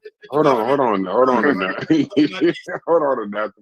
Right, they smart. They're arguing over a very small detail in a particular story. But we was talking about like trying to maintain your blackness. What's the detail? No, logic. Don't minimize it because Nathaniel and Stu Pease, they're having a disagreement because they're talking about Asada Shakur. And when certain journalists, when they publicized who she was, they used her government name, her born name, and not her I saw that. And so Anathema made one point, and Stu Pease is pushing back on him because he's saying like, "Yo, it doesn't," you know. And so they just they got a difference on that piece. I agree with what Stu Pease is saying, but I know it's kind of strong right now. So I've just figured they're grown men. They'll work it out. You know, they're I only heard the screaming. I only heard the screaming. I only heard the screaming. What was that? You know what Anathema said? No, I don't. I just logged on to the YouTube. I'm doing something else. I just logged onto the YouTube and I heard you calling him a coon. So I'm just trying to figure out how did he earn it? Brass, listen to what I'm saying. Anathema said out of his mouth, did she change her name legally? Huh? This is what this coon said about Asada. Did she? Why do I have a problem with them referring to her as a government name? Did she change her name legally? That's the most coolish thing a black man can say. Oh man. You understand why I'm mad? No, yeah. I got it. You understand why I'm mad? No, yeah, I get it. Now, let me put this on the record.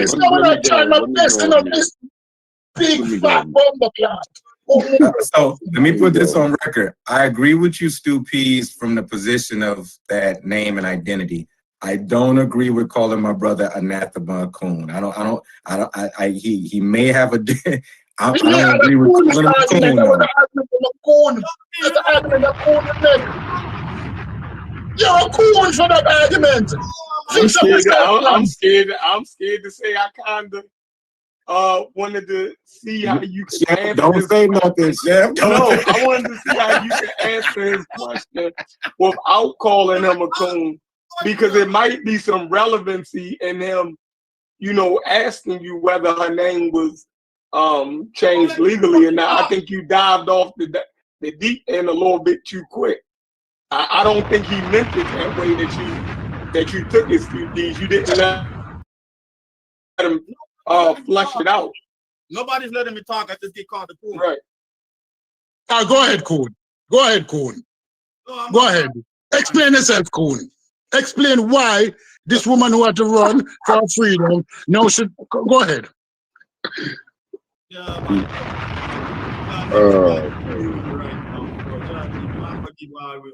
Right now. But listen on. Asada, right? We call her Asada Shakur. We respect that. I don't expect the government to respect that. The government is racist. Of course, the government is not going to respect her revolutionary name. They're not entitled to.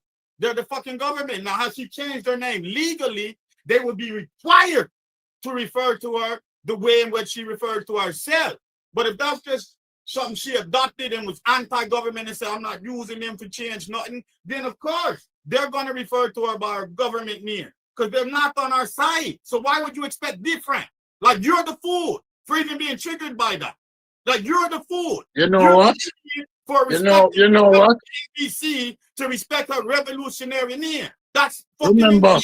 That's why I didn't ask you the question. Did she change her name? Because then remember Ali, what's her name, right? You're not letting me talk. I let you talk. You said it was gonna make me finish.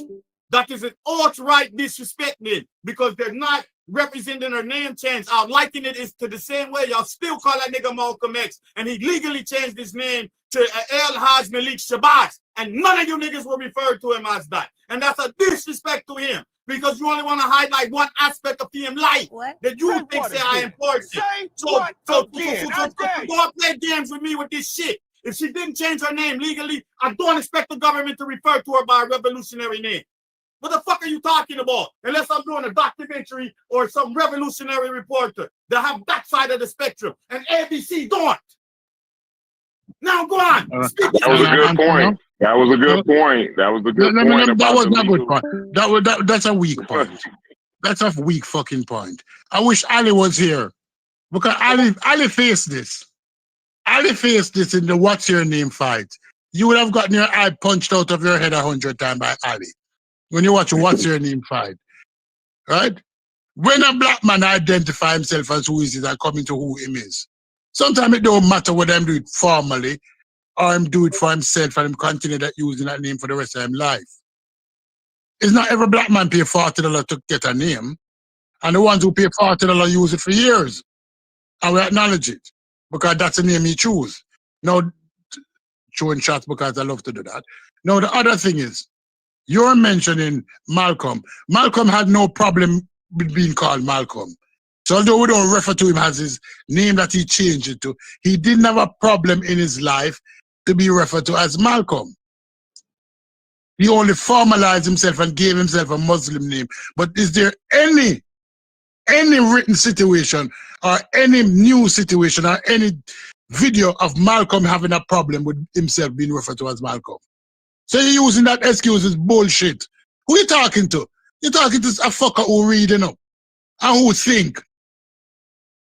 The first thing an unthinking bullshit artist like you would have said is, did she change her name legally? When you know that in many situations, people don't change their name legally. People don't. They go by the new moniker, and that is who they are, and we accept them for that. We don't require the other system to accept them. We accept them.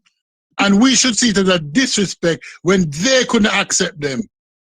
Because it was generally accepted in the black population, and everybody knows that it was generally accepted, including ABC, that is what she's referred to as going forward. So when they refer to her as her government Christian name, is actually did not only disrespected her, but they disrespected everybody who accepted who she is today. You asshole. So you make somebody spit in your face and you smile and wipe it off. Did they mention? I don't expect ABC to respect her. You do. Yeah. You're the fucking idiot. You're an idiot for thinking they will respect her. I didn't think it. I don't ask for respect, you know. I don't ask for respect, I demand it. You are the duppy for respecting ABC and not expecting ABC to be disrespectful. You are the duppy. Me, I'm a duppy and I got. Because me, I'm acknowledge her. So why would I fucking want ABC to acknowledge her? When ABC Listen, is not and on that is why, and that is why there's a pushback against, and that is why there was a pushback against ABC. Brass told you that ABC got hell as a result of that, because many persons who brought it to other people of intelligence realized that ABC was not only disrespecting her, but was disrespecting us. So you need to understand when you're being disrespected under the slide. You need to understand that. I don't respect them to respect me. You are an idiot. Did they mention that she goes by Asada Shakur? You don't have to claim it in court. All you got is disrespect, and that's what they do. So you I don't think that was disrespect. Think about it. If her name wasn't legally changed, right? That could be just like a stage name or some shit. Like, why are we acting like, you feel me? Like, did they acknowledge that she goes by and is known worldwide as Asada Shakur? Did they mention that? Yes, they did. Okay, so then what are we arguing about? No. Sheffrin, at the end so of the presentation. Didn't acknowledge. At the end of the presentation. No. Listen to me, Chef. Chef. No, listen. Everybody stop. Everybody stop. Just 1 second. This is the actual thing they caught hell for. Chesnard, one of America's most notorious cop killers and most wanted fugitives, has died in Cuba, we can report. The New York City native was 78 years old. Chesmard, who also known as Asada Shakur, famously, was a member of the Black Liberation Army. She was convicted of killing New Jersey State Trooper Werner Forster during a shootout on the New Jersey Turnpike. That was back in 1973. In 79, Chesmard escaped from prison. She was placed on the FBI's most wanted terrorist list and the New Jersey's most wanted list. In 1984, she was discovered living in Cuba, which gave her political asylum. So, real quick, just some clarity. Chef, like I was telling you the other day, New Jersey don't play about her. They're always going to call her Joanne Chesmard. So where they called her that here, just ABC New York. The other sections of ABC, that's where anathema might be a little incorrect. The other ABCs, they called her Asada Shakur. New Jersey ABC didn't call her that. They called her Joanne Chesmard. And they, hold on. And they did it it was a disrespectful thing. It was a slight but it wasn't a slight on some Black liberation shit. She killed the New Jersey State Trooper. So she was America's most wanted, but she was on our most wanted since the 70s. When you go in the post office, she's the first thing you see. So it's Joanne Chesmard. You did the same thing though. Huh? You did the same thing in here. What? You called the other day when she died. You came in and said Joanne Chesmard passed away. You didn't hear right? The rest. So and the rest. No. Hold on, but don't use that. You didn't. No, listen. Why? Okay, go ahead. I'll let you finish. No. But when you said it, then you further cleared up what we know her as. You dig what I'm saying? Like, so because the TV did the same thing. That was this. They actually said who she was commonly known by most people as. You feel me? Like you did that. Hold on, nothing. Finish up. When you brought it to us. So I'm gonna finish that. But y'all can argue over it. Stay right there. No, stay right there, Chef. But to the people that was in the room, I brought it up to see if anybody knew who that was. Because a lot of times in these chats, and I said that right after I said it. I said Joanne Chesmard, because a lot of people in these chats, you and I know, Chef, really don't be knowing what they talking about. So if I just say Asada Shakur, I said Joanne Chesmard on purpose. And I said that right after, because right after that, it was like two people that was like, oh, Asada Shakur. Most people don't know her by Joanne Chesmard. But I'm telling you, ABC New Jersey. I didn't know that was her real name. Yeah. That's why I was trying to say. It was like two people in here. I forgot who got it, but immediately two people was like, "Huh?" Me and Cuban. It was Melvin and somebody else. And that's when I said Mujasi was in here. That's when I was like, oh, I was trying to see if y'all knew exactly who I was talking about, because most people don't know her as Joanne Chestmart. But if you go on the post office out here, it's just Joanne Chestmart. They don't refer to her. Isn't that a salient fact about who she is? Her name? If a news agency, if a news agency reference her as a documented name, right, and then tell you what she goes by, how is that crazy? Because ABC. How is that? No, it's not crazy. Can I answer that also? Yeah. Let me just say this, and then Mujasi, then Anathema, then Mujasi, real quick. Because ABC, the news I just read to you was from ABC New Jersey. If I go to another ABC, they weren't all calling her Joanne Chestmart. Other people were other news outlets were saying Asada Shakur. Asada Shakur is hated in the state of New Jersey. She killed a New Jersey state trooper. So it's specific to us. So I don't know if that was. I'm gonna go. You know what? Y'all go ahead. I'm gonna go find another one and see if they called her that on there too. That'd be interesting. I appreciate them giving full context to both names. I saw the exact same report in New Orleans. The same clip. Yeah, I appreciate that. And what I said is, when you look at the beginning of the clip, they use the real name in referencing her being a fugitive. You know, I think the piece that I stand on this. Listen to this, Mujasi. Okay. Asada Shakur, once known as Joanne Chestmart and convicted of killing a New Jersey state trooper, has died in Cuba. The Queens native was a one-time member of the Black Liberation Army. She was involved in a shootout on 1973 in the New Jersey Turnpike that killed Trooper Werner Foster. She maintained her innocence throughout the trial, but was sentenced to life in prison. 3 armed members of the BLA broke Shakur out of prison in 1979. She later surfaced in Cuba, where she was granted political asylum by Fidel Castro's government. In 2013, Shakur became the first woman to be placed. So just notice the difference. Big difference. The one in New Jersey, it's big difference. Joanne Chestmart, also known as Asada Shakur, and then later when they name her, they say Chestmart. But on CBS, it says Asada Shakur, also known as AKA Joanne Chestmart, and then later in the ad it says he kept saying Shakur. So did he refer to her? That's CBS. That's just CBS and ABC. So I get y'all point. I'm just saying. I just want y'all to know, New Jersey's going to slight her. Yeah. Period. Right. They're going to slight her because of what she did here.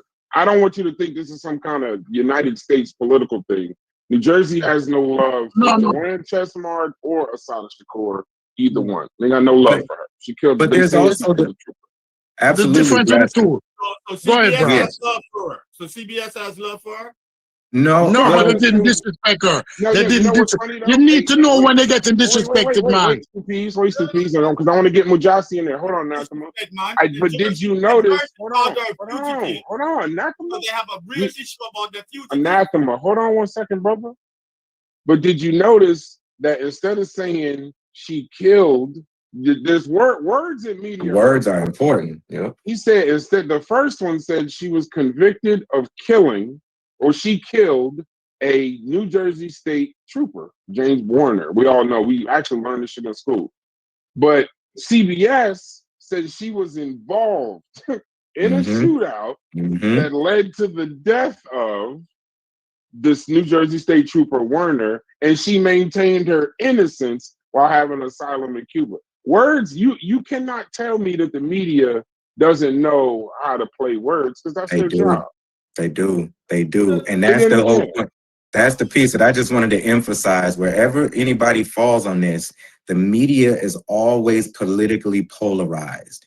So everything that they report on and how they report it, the vernacular, the words, everything they put together is almost orchestrated for a political slant. How they frame and set up any type of thing that they're reporting on is going to have a political slant. And so it's hard to sit up here and make the argument they should respected when anything that they're going to say, anything that they're going to frame is going to have some political slant. And some of them are going to be more neutralized or maybe more liberal in how they report on her. And others are going to be politically charged to the times and the environment that they're, founded on in terms of their political slant. So that's the piece that I hold with that. And that's why I think Stu Pease is making a very valid point, because he knows like it's a very disrespectful thing, because he knows how they're framing it. They criminalize her even after her death. They're trying to control the narrative of how the public views her in that situation. I'll end there.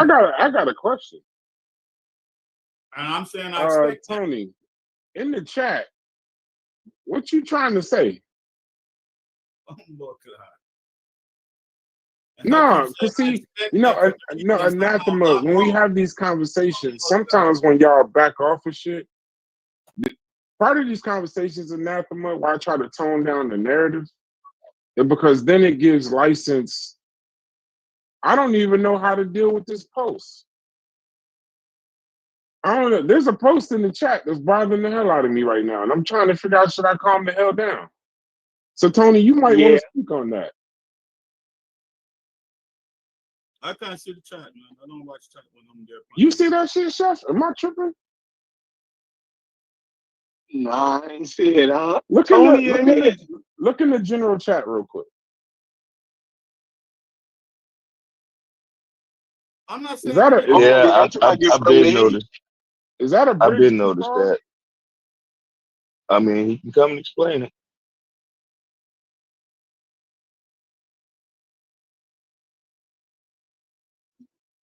I don't know. I think y'all missing the point, man. No, we're not missing your point, but I'm curious for Tony to explain that, brother. You might have to come off mute and kind of give some backing to what you're posting with that. Yeah. Yeah.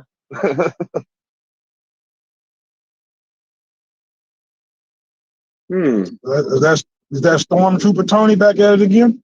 Did you see that? Look in the chat. I'm trying to like. I know the immediate me is a different me, and we may never see him again. But I don't know if that's just me being upset, I guess. Am I tripping? No, that's polarizing. That's charging. And I'm gonna, give Brother Tony the opportunity to kind of explain that. There's no attack on you or nothing like that, but just kind of give some context to that. I mean, you're right to hold your silence if you choose to, but at least give some context with that, because none of us is going in that direction with the history of our sisters. So to say that, it would be nice to put it on the table for discussion. Right, you have that, because nobody here right now in the Discord is coming from that angle. He's typing out a response right now. Oh, you said what I said what I said. Okay, let me help you. Let's explore it. No, don't kick him yet. Don't kick him yet. No, I want to know. I think he was even trying to refer to Stu Pease. I think he spelled Stu Pease wrong. Stu Pest. No, I ain't talking about that. Oh, he said. But in the general chat, this dude just called the sister stupid. And basically do the same thing that dead white dude did that got shot in the neck.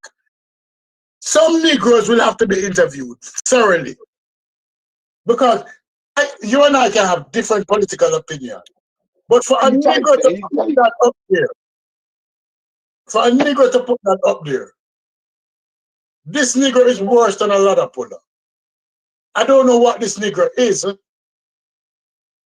I don't know. Oh gosh, Jesus! I was going to bring up controversial things too. I was going to bring up a controversial thing, but now that he wrote that, I think I'm just going to leave my controversial thing alone, and I'm gonna let y'all handle whatever that is. No, go ahead, Chef, and Corey, say your. Yeah. If it's for the conversation, go ahead. This is always the difficulty I have with free speech. Right. But it was a young man. One of the young men. I can't think of his name. He's still locked up. He was one of the ones that went in there and broke her out. She was, because I heard a documentary of the young man's mom talking about the situation, right? I think she was like a lot older than this young man who was in love with her. And, you know, the mom felt like she kind of manipulated the boy, you know, knowing like he was young, but in love, you know what I'm saying? And he kind of took advantage of that situation, which caused him to see fit to go in and him and his homeboys, I guess, break her out or whatever, you know what I'm saying? So, yeah. You know, because before the whole thing, like, he was like staying at her house and, you know, he had like access to the guns and shit like that. Like, it was a lot of shit, you know, and, you know, hearing from that mom kind of made me feel a little bit different. You know what I'm saying? I'm going to get that little documentary. It's more to it, right?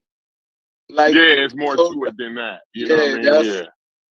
That's why I wanted Tony to come off mute or at least explain his sentiment. You know what I mean? Because like I said, is always we look at it from a standpoint. Like I didn't know too much about Asada until she passed away. So when I started looking into it, is definitely, but it's even with there's another brother that's on death row right now that I always followed for a long time. Mumia Jamal. Yeah. Right. And it's one way to look at his situation, but even in his situation, he don't deny. You know, when you listen to his story, it's like it was either the cop or me and my brother. You dig what I'm saying? So, however you look at it, he say he don't remember. He say when he woke up, the cops was beating on him and he was chained up in the ambulance. But he remembered the cop firing and his brother getting shot, and it went blank from there. You dig what I'm saying? Mm-hmm. So he wrestled with the cop. He got shot. His brother got shot, and the cop was dead. So yeah, they interview him in prison. They interview him in prison. You know, they interview all of them. Like I gotta get this because I listened to this about it last year. I listened to the whole little documentary thing, but yeah, I'm gonna get it back. But go ahead, Chef. My bad. Yeah, so it's like in certain situations, it's almost like, you know, the cops is being aggressive. Did we act out of self-defense? Should I be on death row for, you know what I mean, acting it like my brother did? I'm shot. You feel me?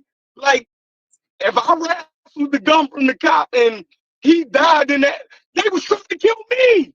My brother did. Like, so, you know what I mean? If the cops opened fire on the side of them and they defended themselves, you dig what I'm saying? Like, I'm mixed about that. Like, yeah, you should be held accountable, but should you be on death row? Like the law should be looked at differently. Should cops have the right to just murder us? Should we be able to defend ourselves in the act of being assaulted? Like that's the real argument to me. You know what I mean? I might be off point, off topic a little bit. You dig what I'm saying? But I think they're the real you know, arguments that should have been had around people like Asada and Mumia. You dig what I'm saying? Absolutely, absolutely. If they just lay down their lives just because there's a cop. No, they shouldn't. You feel me? But, you know, calling her just a straight cop killer, she had her day in court. She fucking lost. Like, so what should we do a show where we actually go through the case? You dig what I'm saying? And see what really happened. That's what I want Tony to speak to, other than just saying she's a stupid bitch. You dig what I'm saying? Like, bro, what are you really saying? We learned the case. We learned the case in school. They teach that here. And in the case, Chef, you take these. Asada Shakur, she had no gun residue on her hands. And when they shot her, her arms were raised. And that's medical testimony. So we can go through it but it starts from that basis. She got convicted essentially because she was in the car with the Black Liberation Front. So yeah, that's just like Tony answered. Tony answered. He said, "I said what I said. Kick me out, nigga. Nigga. Think I care? I already told you I'm not participating in the chat because you constantly mute me. So I'll pass. I'm not telling my daughters or nieces to look up to her. You're all local." Well, I don't think we're talking about my daughters, or I don't think any of us are in here. Even when we had these conversations, I don't think we're talking about daughters and nieces. This is just a story. Part of the reason why I removed my ability to kick people, Chef, and ban people, Chef, is because in the moment, I'm a person that'll just do it and then ask questions later, like, you know, try to figure out what happened later. But I've learned that that's not effective. But I don't necessarily know how to feel about that particular one. So I'm gonna just remove myself from it and let the powers that be DQ logic. Hold on. Before you go, I'll say this. Tony, the fact that you would say something incendiary like that and not give an explanation, like we all in here together. You dig what I'm saying? So, you know what I mean? That is kind of the, you know, fucked up that you won't even explain what you're saying. You dig what I'm saying? Like, that's not fair to us. You feel me? That's not fucking fair. And everybody in here probably, you know, you if you explain it the correct way, other than just being angry, what are you angry about? That's what I want to know. Like, what? How did she offend you for you to call her a stupid bitch? And like, what are you mad about? Like when I called Nzinga a bitch, I'm telling you, she was involved in enslaving black people. I'm the result of that fucking atrocity. So when people started defending her, I felt as though I could take it up a notch. You get what I'm saying? So if Asada did anything to black people that, you know what I mean, did she push our cause back? Was like, what did she do to make you feel as though, you know what I mean? All I'll say is this. All I'll say is this. All I'll say is this. Whenever our people in 2025 and the situation that we're in today are supporting people like that, it only exacerbates the craziness that some of us have inside of us to start forming our own governments within America, to start becoming combatant. That none of that works.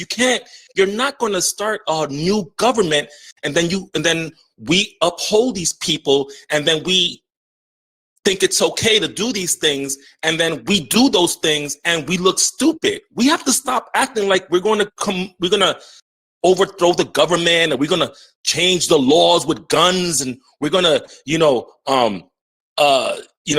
get together and get a militant group, and that's all stupid shit. It's not going to work. It only pushes people back. It only pushes young kids back, like thinking like, oh, we got to be militant. Like you can be militant all you want, but you ain't gonna do shit. You've never done shit. You won't be doing shit with guns against the military or the government. It's just ridiculous, dumb, crazy, not logical thinking. Like that's not gonna work. You either participate in the fucked up system that you live in or you create your own system. But having to come in here and like, oh, this woman was a militant. She was for socialism, like Mandani. She's a socialist, like she's not part of any kind of Black American, she was just a socialist. That's what she stands for. She wasn't. I'm a democratic socialist myself. But go ahead, bro. No, that's it. That's all I wanted to say. I mean, we can't be upholding militant people. It's just we can uphold a lot of other people. We don't have to be upholding militant people. It's just stupid. It's not going to go nowhere. It's a good feeling. That's all it is. It's going to make you feel good. Oh, we got this person that's our color, and she's a militant, and she, but she ain't doing nothing. She didn't really do anything. Like, I just don't get it. That's why I don't get. Like, I don't get like why we pull up these people, and I really don't get it. Like, when we have so many other smart people in our own communities that we need to be we're bringing up this person. So I don't have respect for this woman. It's not the way I think we're going to get anywhere. And if anything, people like that actually push back our progress, not put it forward. That's all I'm going to say. I'm going to go back on mute. If I said it, it's kind of hard. It's kind of hard, but hey, these are the things that really piss me off when we support people like this. Shut the fuck up now. Shut the fuck up now. You're not I actually please, appreciate. no, don't do that, Stu. His point of view. Yeah, please, yes. I actually appreciate it. Yeah, because my apologies. Yes, Corey, I thank you for the spirit of that, Corey. Because Stu, like, I believe in what Brass and DQ and Hits and Logic has established here. Like, I really do. We cannot be an echo chamber. We gotta allow people to have diverse perspectives and frameworks that they put on the table and feel safe enough to do it, to share it amongst some intelligent brothers like we are, like y'all are, and to be able to have that discourse. We cannot bash people and call them names and stuff just because they have an opposing view that's not ours. So let's try to create a better space and environment so people can share. Thank you, Tony. You can chain Tony, his thank ass you up for to your the wall sharing your piece, brother. My apologies. Chain his ass up intellectually to the wall and convince the beat the fuck out of him if that's what you need to do. But intellectually, though, you know what I mean? My apologies to him, and my apologies to him also, and my apologies to the group. But me as a Negro, a black man, a nigger, who stands on the shoulder of Nat Turner, who stands on the shoulder of Sam Sharp, who stand up on the shoulder of hundreds of black revolutionaries. You stand on the shoulders of Dr. Man. Keep going. Look here. Leave Dr. Ben alone, man. All right, I can't use it. Who stands on the shoulder of Dr. Ben? Because that pseudo guide me to enlightenment in terms of figuring out that he was a pseudo. So I stand on his shoulder. But there have been many revolutionaries as black people throughout the 400 years who have died and not make an impact, but they have died for a cause. Right? But this Negro without a cause, because the first thing Chef said was, should we defend ourselves against the police? This was 1973, and this still happening today. So did the brother die without a cause? Did the brother spend the rest of his life in prison without a cause? Did she escape and have to be exiled to Cuba without a cause? Or did she shine light on a problem that continues to exist today? These Negroes are going to tell about the revolution if one should be necessary or if one should happen. These are the Negroes that was with Nat Turner who went run and tell Masters that Nat Turner is going after the armory. He's going after the armory. We have to get the cannon and we have to stop him. These unenlightened Negroes who know nothing of history, who claim that they know history, and realize that there is many ways to make a change. Sometimes we use the political, and sometimes it has to come through force. But we're not taking anything off the table. We're not taking anything off the table. Even your solutions are going to require some kind of diversity. Yeah, even your solutions are going to require some kind of diversity. And what you got to realize is that you would put all of that under the spirit of resistance, right? Like you can't minimize any of that momentum in any direction because it's needed. Like, we're not talking about a malicious world domination. We're talking about people who are like fighting discomfort where they live. You know what I'm saying? So where you might have some diverse opinions on how to actually go about doing that, you absolutely need to keep that spirit alive. So it's kind of twofold, right? Like I mean, I don't necessarily agree with what you're saying, but I get what you're saying about the militantness. But I wouldn't discard that completely like that. Like it's the whole ideas behind it, not necessarily the actions. I think what the brother is trying to do. Yeah, Logic. I thought maybe you would kind of, as he was saying that, you know what I'm saying, and maybe he didn't say it in a way that everybody liked, but I kind of thought about you a little bit, Logic, as he was saying what he was saying, like, because I think that's kind of your sentiment, like picking up arms and being militant against the United States government. I hear in your sentiment a lot like that's a kind of a futile effort or even stupid in the way that he put it. You know what I'm saying? So I don't know. I don't wholeheartedly disagree with it, but it's like I think the way that he's saying it as if we got to remove that sentiment completely. And I'm saying that you're always going to have people with diverse views on how to handle a situation. You get what I'm saying? That's not going to come from one monolithic voice within a community. You know what I'm saying? So if you stomp that out completely, you almost start to dampen the momentum of change at all. You get what I'm saying? There's a balance there. You know what I'm saying? Whereas I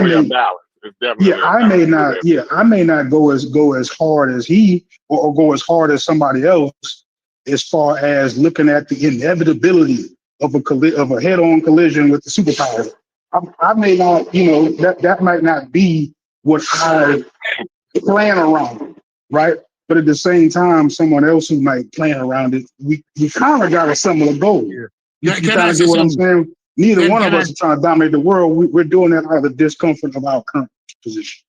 Can I say something, please? Allow me to say this. 80 years ago, Winston Churchill used a poem to motivate the English people during the World War II when they were battling the Germans for the English channel between England and France. And they used a poem by Claude McKay, If I Should Die. And I'm going to read the first stanza of the poem, because if I should die, if we must die, if we must die, let it not be like hogs, hunted and penned in an inglorious spot, while around us bark the mad and hungry dogs, making their mock of our accused lot. If we must die, oh, let us nobly die, so that our precious blood may not be shed in vain. This Negro don't understand history, don't understand the challenges Claude McKay faced over 100 years ago when he wrote this poem. History is important, and Black history is one of the most important treasures that we can pass on to our children. When we have these Tuesday discussion, when we're in this room having a discussion, we're actually having a historical discussion. When we say sometimes Negro don't get paid, or we say white people sprinkle freedom around the world. We're having historical discussions. And when we minimize our attempt for liberation and calling people who attempted it stupid, speaks volume for us as a people. That when you are hunted by dogs and hogs and put on those train carriages and don't say it can't happen because it happened 8 years ago, what will be your excuse? What will be your excuse? History is important, and when we're in here, most of the things we're discussing here is history, understanding the past that we can move forward as a people. We're not admonishing and we're not disrespecting. We're not doing none of that. But go ahead. So, Chef, I apologize. I'm in the car, but so just because no matter, can y'all hear me? Or you on the concrete? Can y'all hear me? Yeah, we can't hear you, but we can't hear you, Corey. Okay, to speak to what Chef I can is hear saying, you, and when I can I clear that up. Just so we get some clarity with Assata Shakur. Assata Shakur should not be painted when we're using revolutionary. Let's use it correctly. Assata Shakur was a Black Panther. the guns and all of that with the Black Liberation Front, that was a response. They weren't going out to kill to change anything. The Black Liberation Army, that was self-defense. And it was kind of what Chef was talking about. That's why I say the more you learn about her, different teachers, it's funny because different teachers in New Jersey teach Assata Shakur differently. But the one that gave me the most clarity was literally the first one that taught me about Assata Shakur. Their whole thing was defending themselves against the state, because you got to remember at that time, cops was killing people, like killing Black people specifically, and there was no retort. So these guys are basically just saying, you know, we're going to have a state defense, and it's a self-defense. We're not attacking. We're not going to go kill them. It's just if they raise up a gun on you unjustly or they try to beat you unjustly, defend yourself. And it's ironic that when she got shot, her hands were in the air when she got shot. So a lot of the stuff that she held close to her as far as the BLA, you know, it is what it is. But I wanted to speak to Tony's point for just a half a second. I'm glad that I thought first beforehand, because a snap reaction would have just been to make him disappear. But in the same token, it would be very hypocritical because Barack Obama calls her a terrorist and a fugitive. And even when he hasn't had to do it as president of the United States, I think he was the administration that raised the bounty on her and was pushing for them to release her. So politically, I haven't really heard too many people politically in this part of the hemisphere speak about her any other way really other than how Tony spoke about her. So I mean, if I'd have to be him saying it in that way probably was just in the moment a little crazy for me. But the government sees her similar to probably how Tony sees her, as purely just a terrorist and a fugitive from justice. So, but Amnesty International looked at the case, and even they say it was a racial decision. So it's a polarizing conversation. So it is what it is. Right. So, and if just a quick second, right? So with that point that you're making, Corey, you're right. That is something that I typically struggle with. But where I landed is more like, so when we're looking at people behind us with that particular outtake about being militant, it's hard to look at their scenario, their extreme environment, and be like they overreacting, right? So I'm more so talking about us today having all this advantages of the data and all this kind of other stuff. For us having the ability to devise a plan, and based on listening to what people are trying to accomplish, the head with America doesn't even seem necessary to me. You know what I'm saying? That's more of what my point is. If y'all just trying to build a pipeline where y'all can exchange goods with Africa, you don't need to go to war with America for that. You know what I'm saying? Like wouldn't be essential to that. But that's not what we're saying, Logic. We never talk about pipelines of bridging. No, that was a Why point. you added that? That was the point for Corey. No, but it was from previous conversations that me and Corey had. It was a point directly towards him. Oh, because you're convoluting the conversation. Because this is it. Have you ever watched the herd sheep? Anybody ever watch the herd sheep? You have the shepherd and one dog. And that one dog manipulates all the sheep. Hundreds of sheep, that one dog. And then when I use that, and then what it brought me to is that we have been herded so much, and we have now confirmed that one dog can herd hundreds of Negroes, and even having us believe that if we don't follow the order of this one dog, we'll have detrimental effect. We have been herded, and Barack Obama is a smooth asshole. I love him in some things, but when you break him down, you realize that it was a system guy. It was a system guy. What's wrong with the system? Right? We heard it. When he was in power, he was that one dog herding us, having us conform. Thank God for Cuba that it accommodated her. I'm not calling her a saint and I'm not giving her a sainthood. Right? And the young man who went away for a long time because his heart belonged to her, I'm sorry for him. I'm sad for him, not sorry. I'm sad for him. But that was a decision that he chose to make. His mother can demonize her all that she wants, but her son loved her so much that he thought that her freedom was warranted. He exchanged his freedom for her. Right? And it was a decision, he made a decision as a man, no matter how young he was. That's definitely love. I think the point his mom was trying to make those two things is she don't think he was mature enough as a man to make that decision, right? She thinks that he was more manipulated to that decision. But I do hear you, right? For being young and in love, you know what I'm saying? I understand. And it was no making my mind different. You know, when I was young and in love, it was nothing you could tell me. You know what I'm saying? It was nothing you can explain to me to change my mind. So I definitely understand where you're coming from. As you know, that was his decision. Definitely. Go ahead.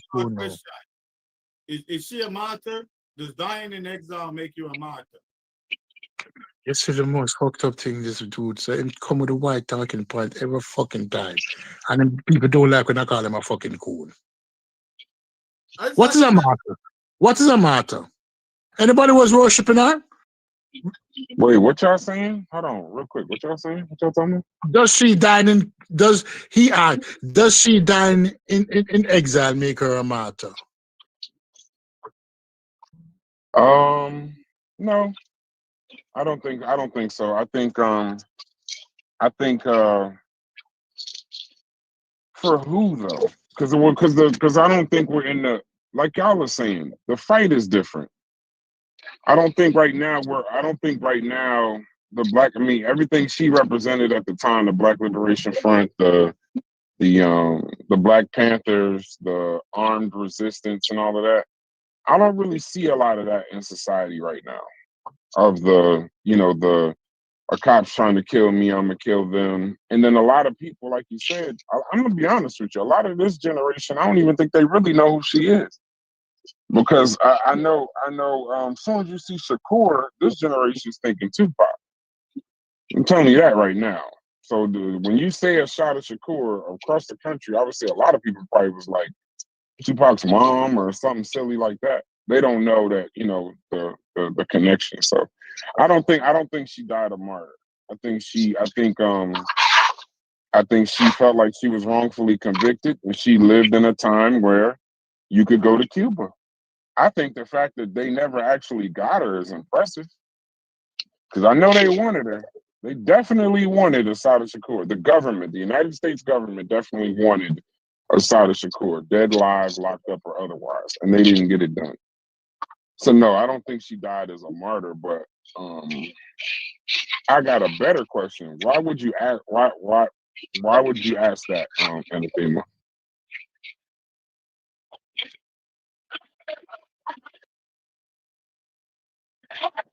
Can y'all hear me? I hear you.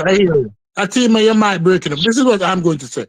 I wouldn't consider her a martyr today, but martyrs are sometimes regurgitated, for want of a better word, meaning that in the future, if the cause for liberation might require force, her imagery can be drawn upon.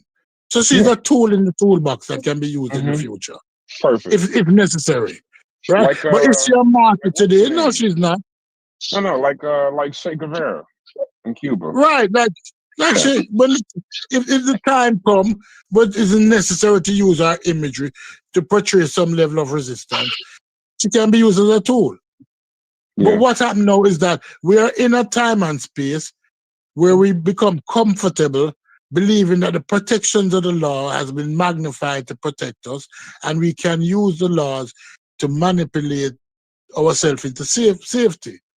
Not realizing that we still have Sandra Bland, we still have George Floyd, we still have that 7-year-old boy who was playing with a toy gun in the park. What's his name? This is the boy who was playing with a toy gun. Not realizing that. But if these things were manipulate our way into safety, that's something that will never be safe. Huh? What you mean by manipulate our way into safety? That's a That sounds name. like we'll never be safe. I'll never forget that name. I'll never forget that name for the rest of my life. That name is Tamir Rice. Tamir Rice. Tamir Rice. Yeah. The That's a name response of that'll always stick with me. Right, the 70s response would have been totally different to those things. Imagine in the 70s, the image of George Floyd was flashed across the television. Imagine in the 70s if that happened. What America would look like for 2 months. If California burnt down as a result of police beating, imagine what George Floyd would have done to the psyche of those individuals who existed in the 60s and 70s. But in the 70s, We know that things were happening. People would have stood around filming it. They would have stopped it. They would have engaged immediately. You wouldn't have had a population that stood around filming somebody with a knee on somebody. They are like, so to make that comparison is weird to me because the mentality and the way that they taught back then was already a revolutionary society. So police had to shoot you. They couldn't get away with just standing in public with a knee on your neck for 30 minutes. Hell no, not in the 70s. No, you can't do that. And people stand around and film it and just yell, "You're killing him." No, they're not gonna do that. So I tell you, based on what you said, are you saying that these modern Americans are not pacified? I think George Floyd had to do with the location that it was at, right? I'm probably breaking up, ain't I? But also the fact that I think you players all over, and that's I'm talking over you. Okay, I didn't know you was talking. Oh, I just want to say real quick before I go, I'm gonna have to go back on mute. But I think George Floyd had to do with like where was that? I couldn't imagine that white boy kneeling on that man's neck here in my town. Like I don't. That wouldn't have happened here. It just wouldn't have happened in my town. Like, you know what I mean? Like somebody would have got him up off that nigga. Somebody would have took a bullet to get him up off of him. Mm-hmm. It would have one of them black folks out there would have took a bullet to get that white boy up off that other boy's neck. Like that's just how it would have went here. You know what I mean? Like, y'all go ahead. You know what I'm saying? But what I'm saying in the light of that, I even think back then the white people were revolutionized. You know, you had the Puerto Ricans was revolutionized. All them student movements was revolutionized. That whole period, you had the BLA, the SLA, the FMLA for the Puerto Rican. They all use this LAT, this Liberation Army moniker in the end of them. And they was all blowing up shit, running around. So I don't think, just in that time period in general. And that's not like now.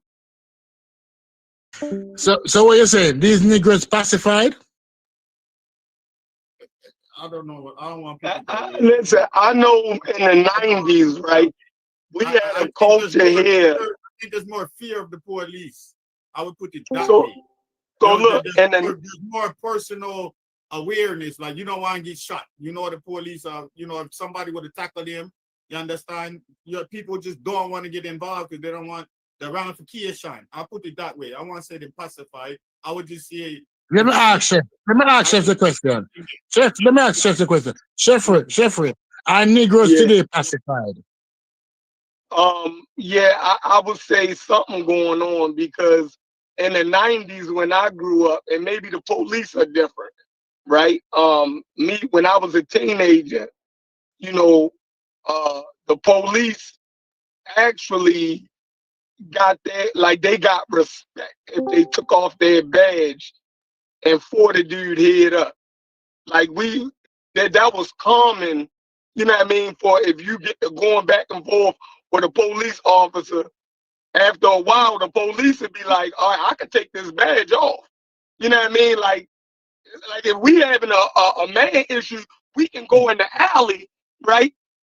Away from everybody. My sergeant ain't around. You feel me? And we can shoot a fair one. Like that shit used to happen. You know what I mean? On a regular basis. And I think young dudes actually had a level of respect for that officer who would take his badge off. You dig what I'm saying? And actually fight you as a man. You dig what I'm saying? Like if you feel like I'm disrespecting you because I'm just doing my motherfucking job.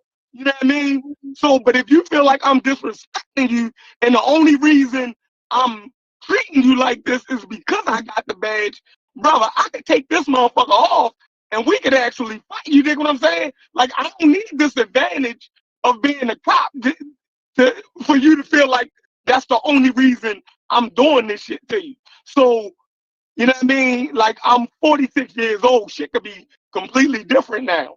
But that's the type of shit that I used to see on a regular basis. You dig what I'm saying?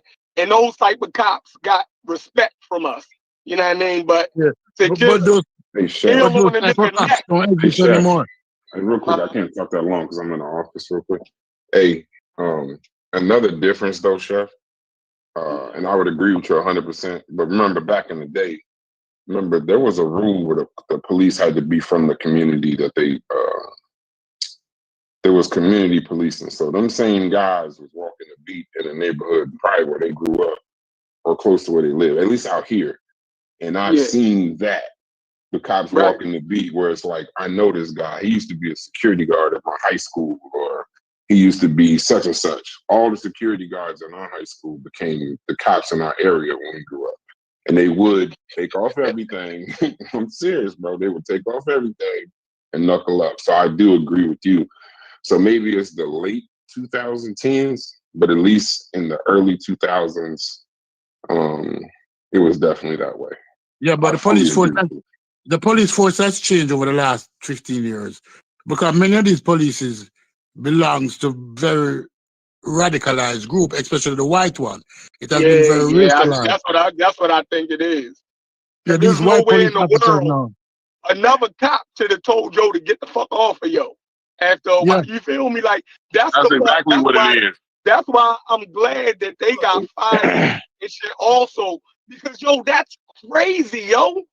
Like everybody know when somebody on their job then went too far. You dig what I'm saying? Like, like you gotta have that but they said them guys was rookies or something.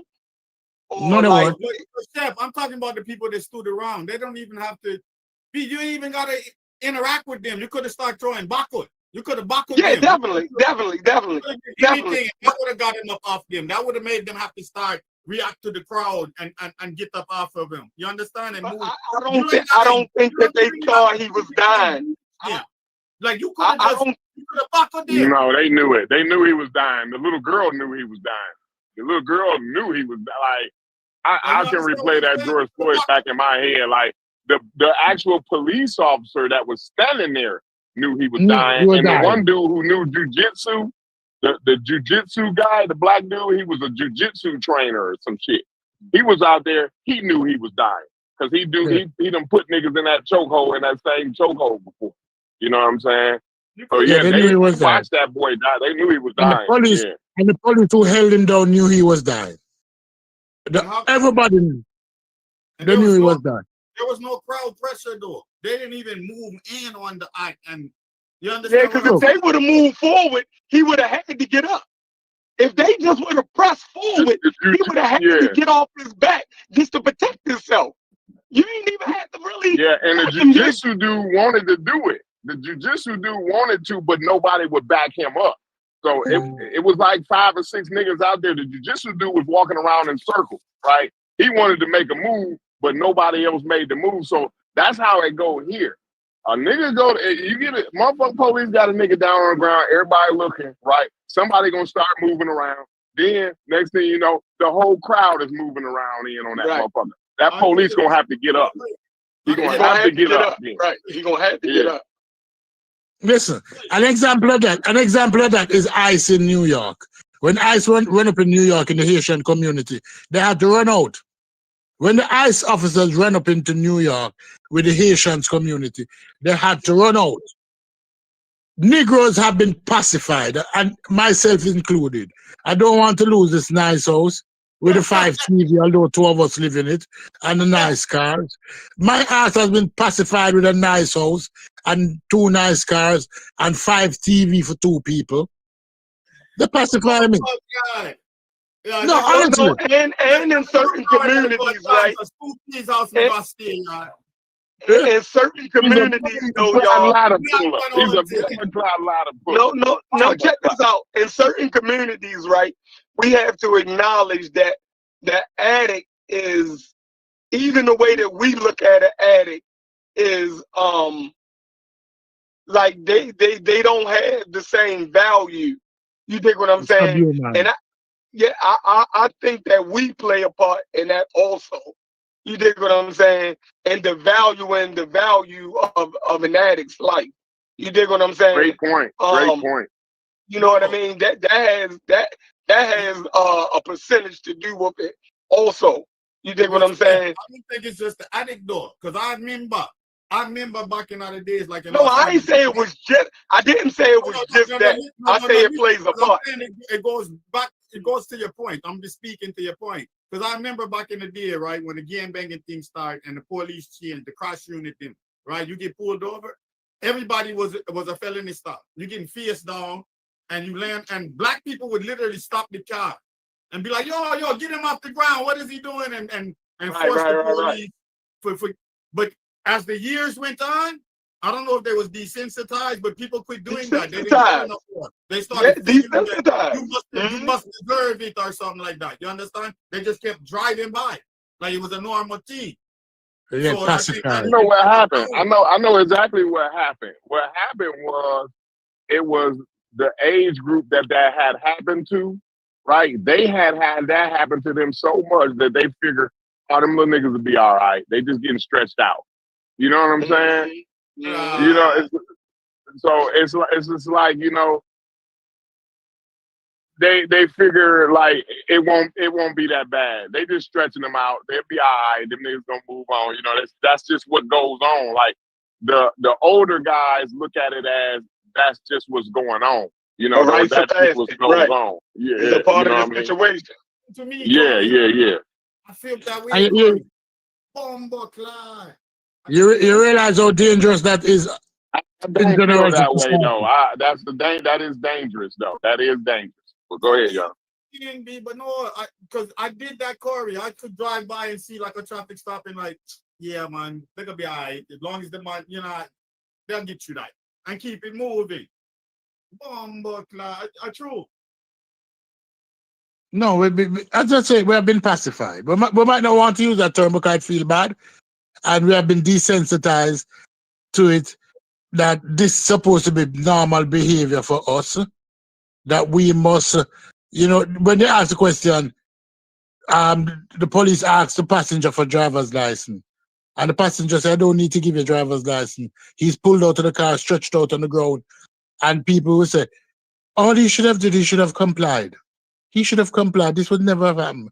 I will start to give our own children the talk that, listen, just comply. I know that's wrong, but I need you home today. Just comply.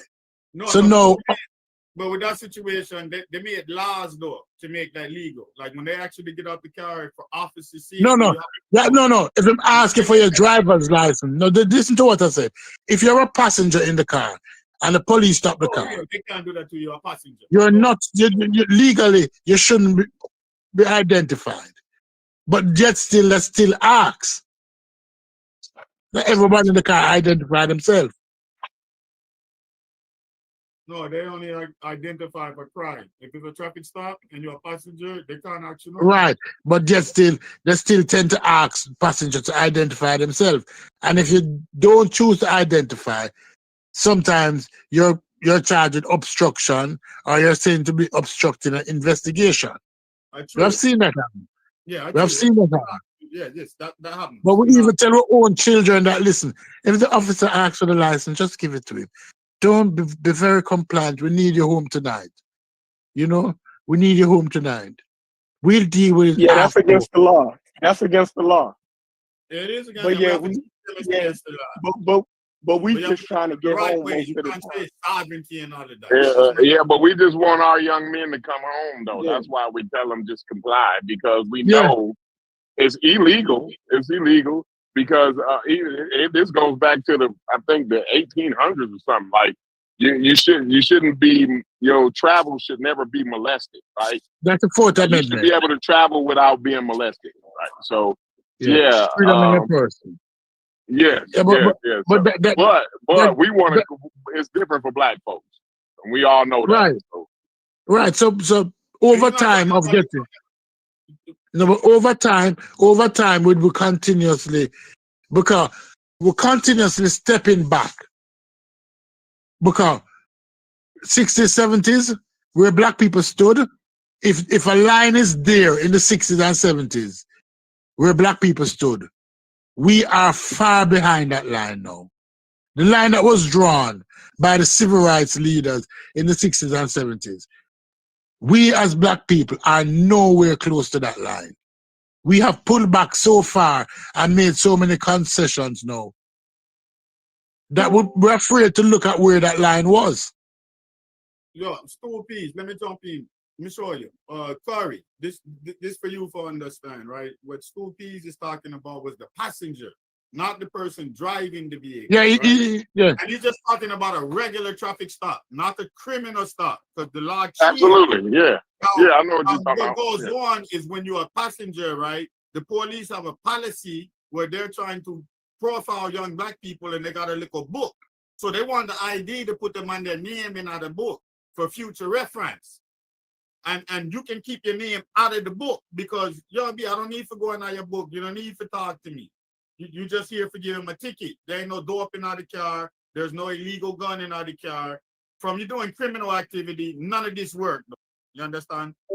Stu Pease is just talking about from a position where you are legally there, but then you still submit as though you're criminally implicated. You understand? And now you're in absolutely. The we all on the same page. Yeah. Now they and then in the next situation, you understand? Now they know more about you. And what absolutely, they got your tattoos. They want to take a picture of your tattoo and all that. Yeah. There's a resistance that you can put up before you even get another book, if you know the law. But this only works if you're moving legal, though. You understand? Right. Yeah, absolutely. Absolutely. Yeah. But you and most of the time we comply. Most of the time, young black men comply because they don't even really understand that, like, they can get off for illegal search and seizure, right? They'll comply just because they got a joint in the car. They'll have their rights trampled over just because they got a joint in the car. Yeah. You know what I'm saying? And because they don't realize that, even if they find the joint, it was still an illegal search and seizure. They're gonna have to drop the charge. Yeah. You know what I mean? But they'll call it we're not savvy on the law, and a lot of times it's trouble for us to be, right? I think sometimes it'll cause that black boy more damage to know certain rights. You know what I'm saying? Like, bro, if you just go ahead and give me your ID or whatever, you know what I'm saying, you'll be good. But sometimes, not complying, knowing the law and saying, well, I'm going to stick up for my rights. A lot of times sticking up for your rights will get you killed as a black man. Yeah, because, because they will charge with obstruction, they will blame me for all different kind of things. And now, after the fact, after they have done something wrong, they'll search the car, and sometimes, go open and close quotation, they find something that's illegal. So that is it. That's why I said the line that was drawn by those civil rights activists in the 60s and 70s, that listen, you can go this far and no further, no longer exists. We are almost 100 paces now beyond that line. Yeah. Because go on. Because we don't want that conversation to happen, because that's what Tony would say, something like that. Tony would say, Why Stupies didn't comply? He knows that he didn't do anything wrong. If you're innocent and you don't have any wrongdoing, just listen to the police. The police is there for your own safety. Right? This steroid or police officer is there for your own safety. This steroid or police, when you see them sometimes, and you see those arms, and you say, this dude on steroids, and you just laugh.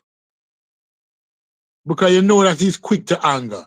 Anytime you see the buff police officer people, I'm telling you, most of them on steroids. Most of them on steroids. And as a result, they are quick to anger. They're aggressive because of the steroids. So it's best that you sometimes comply. Yo, Stupies. Sometimes they having withdrawals from them steroids too, and they go off and go wild too. Like it's a lot of different shit. Them police they be hooked up on a lot of drugs. Believe me, they want to stay up all night. They get their doctors to prescribe them Adderall, so they eating Adderall all night long. You know what I'm saying? That's why they get out the car. It's 2 a.m. You know what I mean? They hyped. They sweating and hyped already because they on Adderalls and shit like that, bro. It's wild, yeah. But go ahead. Yo, what I was gonna say, right? In the late 90s, I quit smoking in my car, right? And I quit keeping ash in the ashtray, any of that. So I got a stash spot put from my tool and them something there. And I just didn't want a problem. And I took off the dark tint and I got all the tint that the state regulated. And I had the car just perfect state regulation. So that I knew when the police pulled me over, right? Any little thing that they're gonna look for is not did it. I won't drive drinking. I don't have no alcohol on my breath. Like everything, like old Mason type driving. You understand? So when the police pull me over, they racially profiling me and they come up out of the car. When they do their little fishing, there's nothing to catch. They're gone. They're gone immediately. Like the traffic stops so quick because they don't have no way to forget at me. You understand? The insurance is there, the license is on point. The ashtray is open so you can see it's no ash in the ashtray. No, I don't smoke. Nah, I'm a Rasta, but I don't smoke. Where I chat for? You don't smell no weed. There's no weed on me. You don't smell no weed on the clothes, the car. I don't even like have incense in the car because they use that to think say you're trying to cover a smell. You understand? Because that's the way. If y'all go use the law, that's how you have to move within the law. Like you can't use the law when you're fucking up. It don't work. Because now you're trying to use the law to get around something. And you know, say the man might go press you on that. You understand me? I see it. So it's a way. And we have to educate the youth that we know you want to be fresh. We know you want the car that's too low for the city limit. And you want the dark tint that the city say you can't have and all of this. But all of that is giving them an opportunity, which now they're going to use. And they're going to come with the Adderall and with the withdrawal and with the steroid and with all the other fuckery. And as Black people, we do. It's just what it is. You understand? But you realize that based on what you just said, that we're at a constant disadvantage because we now have to always be cognizant of our situation. It's like we're living in an environment full of predators. So we cannot misstep at any time, or else it's going to be to our own detriment. How can anybody live like that? Where the law now become a shackle instead of a guide? Well, what I think it'll do is real talk. It'll make us better in our citizenry when we have our own place, because we understand how law can be abused. So we want that. You understand? So the way we will act and move in citizenry won't require that. You understand? So we'll have people that respect road laws, people that respect what we prescribe for the general welfare of the state, because we're not going to use it to abuse the freedoms. We're going to use it to enhance and control public safety, what it was meant for. But it's because we know what it can do when it's turned against you. Because that's the only positive I can see is getting out of this. It's no, but even then, Rasta, you ever go in a city yet? In a city, and not in a city. Let's say you go in what them call it here now? Like Miramar is Pembroke Pines. You go in Pembroke Pines, but Pembroke Pines run east to west, and you enter Pembroke Pines on the most eastern end, and a police car follow you straight through Pembroke Pines, near the 3, 4, 5, 6, 7. A police car behind you for 10, 15 minutes straight. Yeah, I know what that way, and you there fret the whole of the way. You know, I stop fret panding because I know. No, I not fretting. My car clean, everything. My license good. I don't have nothing. I don't have anything outstanding. I'm not fretting. But is the audacity of the situation where this officer is following you, hoping that you will make a mistake, giving him justification to stop you? Right? That's an environment that is not conducive to healthy living. Because what he did to me was increase my stress factor. I agree with in a situation that I should not have found stressful. Me driving home. I agree with that. Me driving home. So we now live in an environment that our stresses are increased because we have to be very compliant. So you go in a car and you can't make the mistake of not checking your tail lights or your indicator, because the day that they're not working is a day that you know that you'll be stopped. You understand what I'm saying to you? So the stress factor for the average black person. Everything you say, man, it increased the stress factor, but that's why I'm saying that really, if you really look at it, and asking you like, okay, you got to comply with all of these policies that we put in for public safety, right? Mm-hmm. Otherwise, we're going to interact our racism and this and that upon you. So if you have done all of that, right, in the back of your mind, there's still a fear there's something to happen to you, right? But you should still not allow that fear to offset the fact that, no, I'm a responsible citizen. You understand? And I'm just moving about my day. I don't care if you're behind me, because you probably get a white person on net with the light out and this and that. And you're profiling me because you're going to run my license plate and things in me black. And even if I do touch the line, or I do make a mistake and you pull me over, we going to comply and give you my license and take my ticket and cite you a court and go on about my business. So my stress should not be so much so. Because you understand, when you're young and you know, say, I'm dirty, or the car is in somebody else's name and they don't have insurance, but I need this to make the move, and the car is burning oil, so it smoked too much and it's going to have a tension. No, but I'm not talking about those negative people. I'm talking about people who live in lawful, healthy life, but have to operate. There's a negativity, you carry it over into the healthy life, and you think, say, like you expect something negative to go on if an interaction occurs. But let's be honest. You shouldn't expect that. No, but the example is that the example that I tend to use. I don't use people who was a part of the life or is still in the life. I'm using ordinary law-abiding people who have always been law-abiding people who going about their day-to-day, but yet still have to be cognizant that everything they do, they always take the right step. That there's no misstep for individual who was always law-abiding. If you tail light out and them don't stop you and say, listen, I'm not giving you a ticket for this tail light. Just a warning because your tail light is out. I said to him, say, thank you, officer, I didn't know. Thank you. I will go on. But even that, based on how him come up to you with a level of aggression, that sometimes some people might not want to deal with a level of aggression that day. Right? You're standing outside. I don't know if I'm breaking up now. But, so the police do that a lot around here. So when I was like 22 years old, I might have even been 25, but I was going to court to get my license back, right?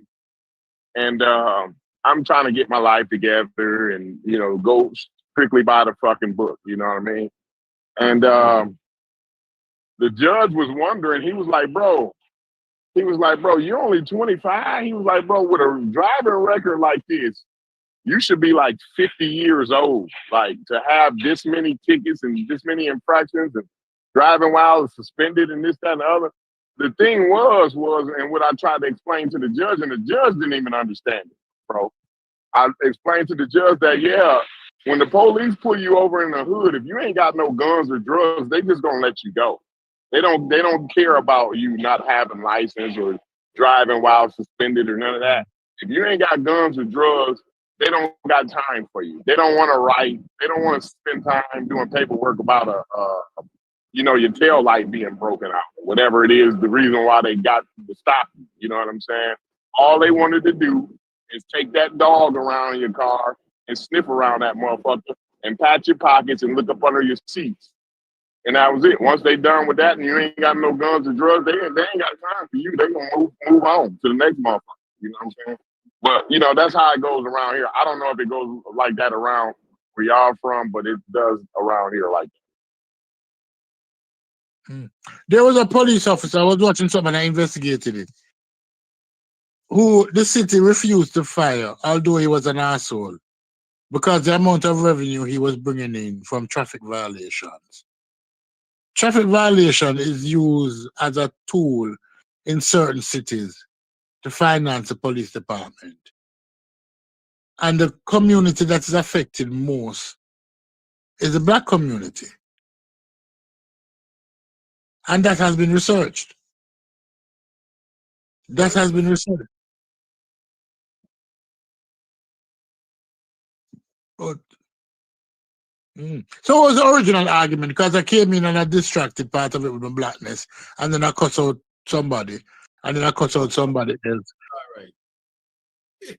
Right? But aside of Shakur, you might not be a martyr yet, but I know that probably in the future, young Black people might pull on you because of who you was and what you did. But trust me, Black people today is not the same people that was 30, 40 years ago. All of us have big screen TV now and pretty car. Chef not giving up him Lexus and him Benz and him Range and him G-Wagon. And 3 people in the house and 14 TV. Every room have a TV in the house. We're not giving that up. And we're not giving that up. Yeah. Concrete Core not giving that up. You concrete? Not giving up that. It's not going to be a part of the revolution. And do what? I'm not as rational as Sheffrin and the rest of them. I'm an irrational nigga, right? I make rash decisions. So it ain't no telling what, how I may, what may happen. I could be like, fuck this all. It's about, most of the time I operate on principle. That's the majority of my life is operated on principle. And principle then had me lose out on a lot. You know what I'm saying? My principle, my morals, and what I stand on, I've lost out on a lot from that. You know what I'm saying?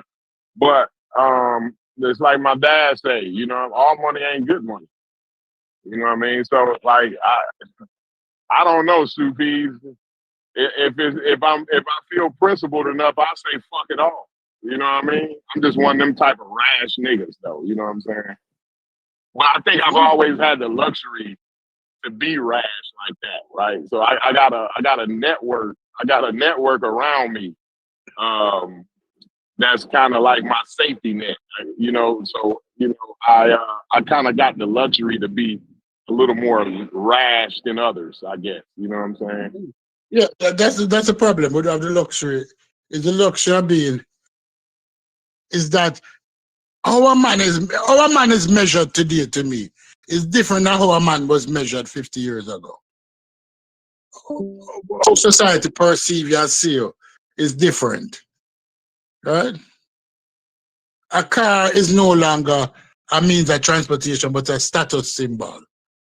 So if you don't have the right car, if you don't have the right clothes, if you don't live in the right neighborhood, your measurement as a man is sometimes less. So some people don't want to lose all of that.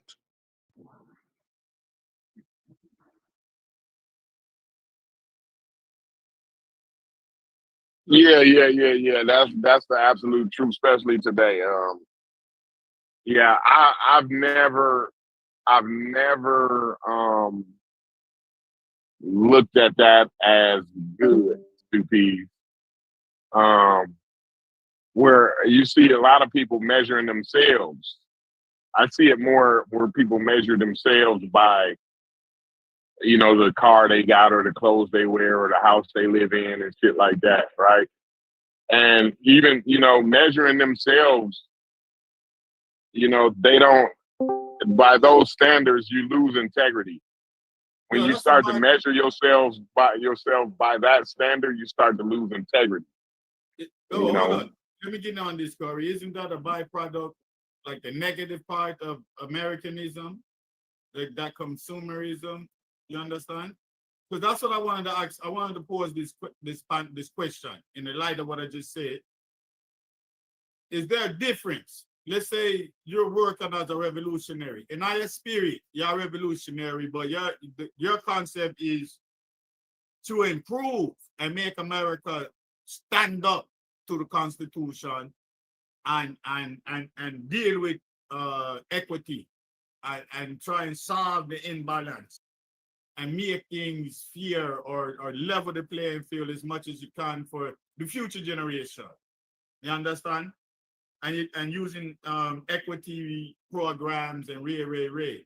And that's how you're fighting as a revolutionary. To someone that's fighting as a revolutionary that wants to just destroy America and start again. So what I think about that? Is there a difference between the two? Are both like celebrated, or is one upheld more so? That's a difficult question right there. That's actually more difficult than I've never really thought about it like that. I need a minute to think about that, actually. Because, because we don't see eye to eye don't mean you're wrong. You know what I'm saying? So because I want to build up America and make it stand up to the Constitution, and you figure the best way to do it is just tear the whole motherfucker down and build it back up the right way. You know what I'm saying? I think we're trying to reach the same goal. I just think we're just taking two different paths. And two different paths, you might get to the same destination, but the outcome may be different. You know what I'm saying? So by the time you could drive to the destination. Stu Pease could fly, and I could jog. You know what I mean? We all get to the same destination. You done got in a car accident. Stu Pease flew comfortably and got off the plane and took a limousine over there to it. And here I am still running. I done fucking collapsed trying to run to get to the destination. So, you know what I mean? Like, I think it's the results that come from it. You know what I mean? I don't know what's better until we get the result. You know what I mean? And anybody else want to come in?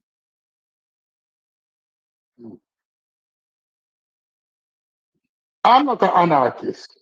I don't believe in ripping things out. I believe that it can be fixed.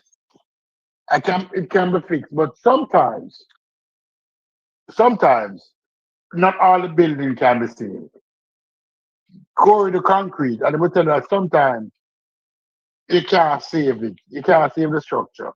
But other times you can, modify other parts of the structure, make it stronger, put in more pillars, put in more columns, make it stronger. But sometimes you just have to just fuck that shit up. Is America a country that you have to? No. It's have a strong constitution. But sometimes you have to put in more pillars, more safeguards, more system in place to protect the building that America is. And that it can be more level for everybody else. Everybody. But and that's where we're at today. That's the argument is. Is it what we're doing? We're making it stronger, or we're saying let's fuck this shit. And some people of the mindset to say, fuck this shit. I'm not of that mindset. I'm not of that mindset.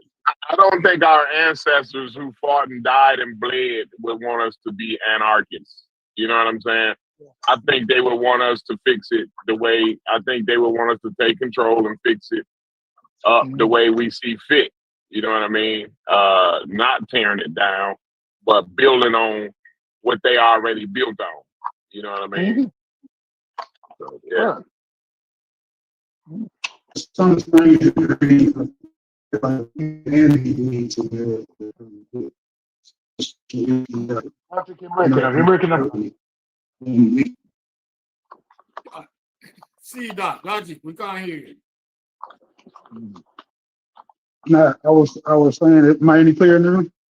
Yes. I was saying, I think humanity needs America to get some of these social issues right. To be honest with you, I think it's a big endeavor for the species a little bit in some strange way. You know, but I kind of look at all. I think those humanitarian acts are super important. Everywhere on the globe, that's a forefront that humanity needs to pay close attention to. Anytime human rights is involved, I think it's tough to do both, right? Because I feel like most people contending with us getting better position in America benefits America, and I think a lot of people, they that kind of sours it for them, right? They can't imagine empowering the thing that they already like make an enemy out of.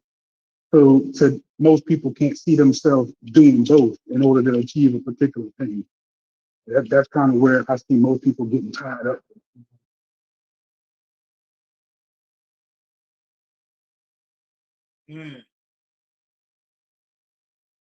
Okay, I think it's an interesting question to think about. All right, but we can ask this question. I'm of the position more like logic see.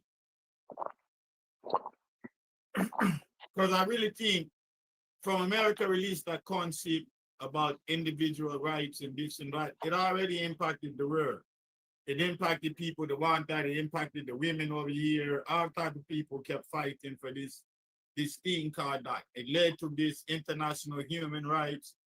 So if America could actually really enact that, then it would affect the rest of our world. It would be a revolutionary thing if they could level the playing field. So I do agree with that party. But I also can understand the people, they say they want to start over.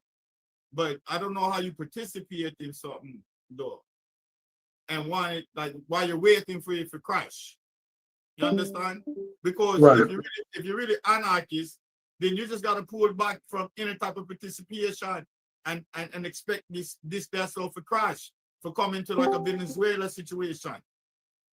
And then place there where inflation is extreme and nothing no matter no more, and now you have to figure it out again. But I don't think that's not gonna happen. You made a bad example. People still participate and want the bins, want the host, the TV, and all of them something there while they're waiting on it to crash. And I don't think those two things can go together. You understand? So you understand? I think they can fare well in an anarchic situation. I'm not afraid of black people going into an anarchic situation. I think we will fare well. But waiting on it is weird while you're participating. You understand? So I think if you're going to participate, you should participate to elevate it, to make it right. That's the whole point.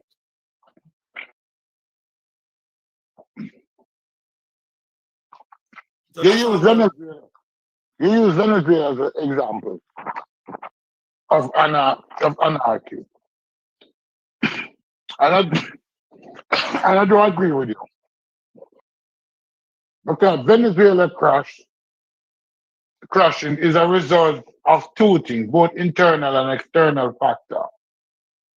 Because what happened in Venezuela is that it was super amplified. Because nearly 1 million Venezuelans came to Florida. And most of them didn't need citizenship because they were born in America. The rich and the 1% took most of the wealth when they left. So we can't use that as an example of anarchy because of external factors. No, the thing about it is that in order for things to become fair, or to use a word that Brass don't like, fair, is that some people have to take less. Put yourself in the shoes of a 1%er or a billionaire.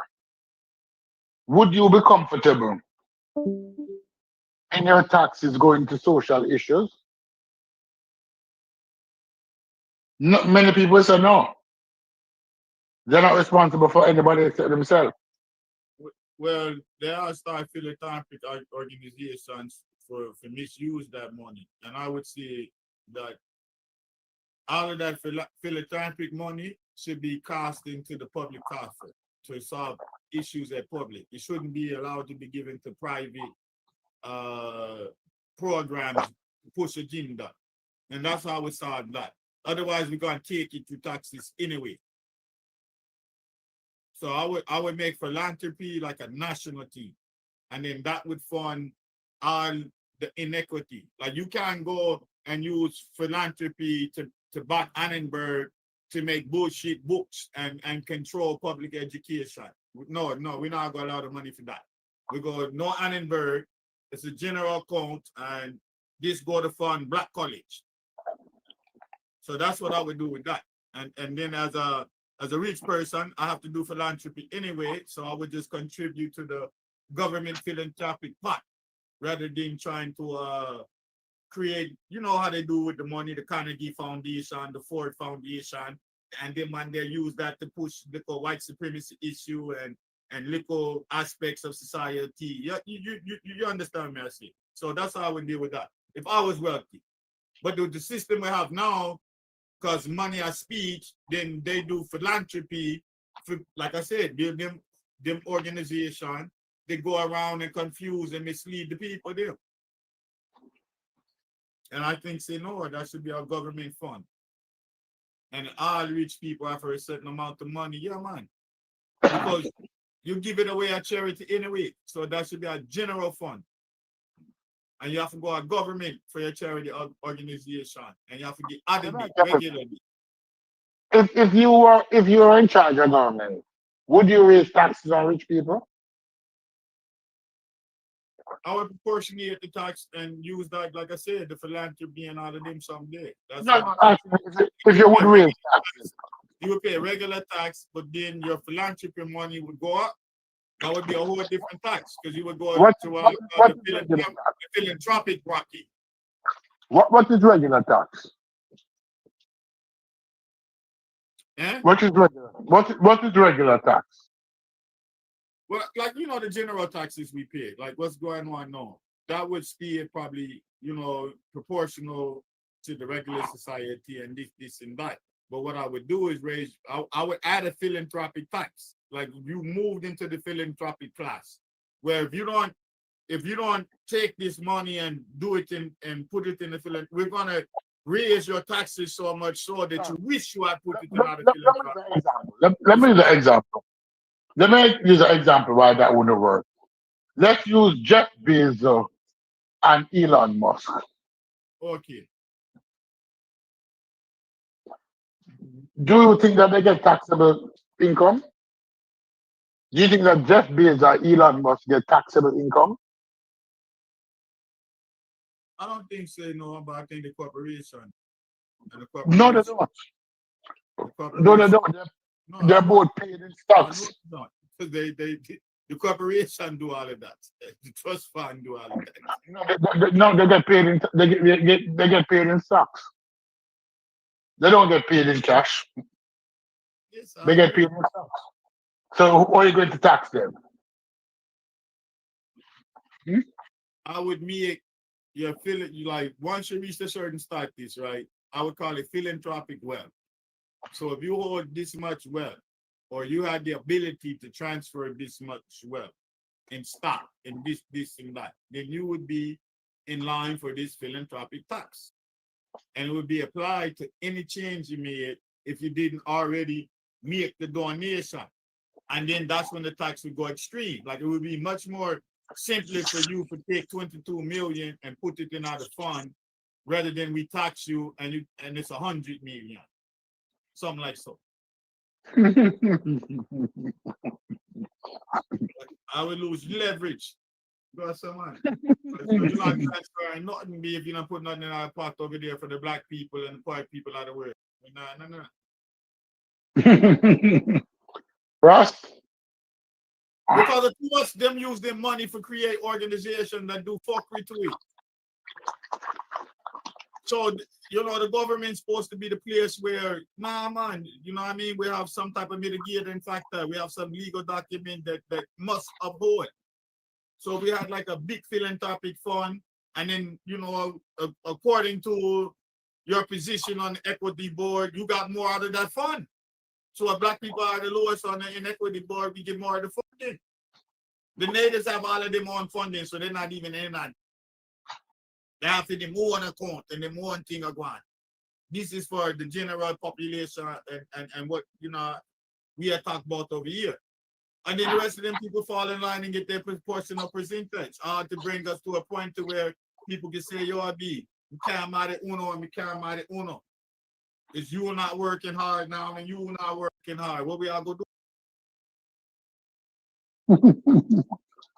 But we just keep letting these people use this money and build these private teams. We can't compete. We can't compete. Then you gotta go beg them for grant. Like half the grant you get come from corporate funding and the corporation you hear. Fuck that.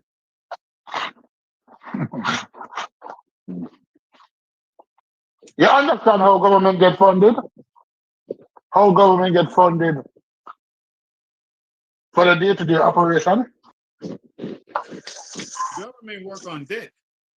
How government get funded? Fund, F-U-N-D. Yeah, they get funded. That funded is to get a budget, right? But that funding comes from the money that's released by the Federal Reserve, right?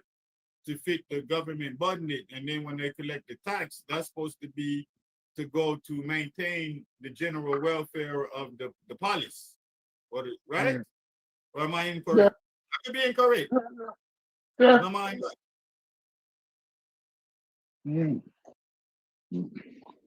And they collect taxes from many different avenues. Tariffs is one. Even before Trump raised the tariff was always a measure for collect taxes. Income taxes, business corporate taxes, we have all different kind of taxes.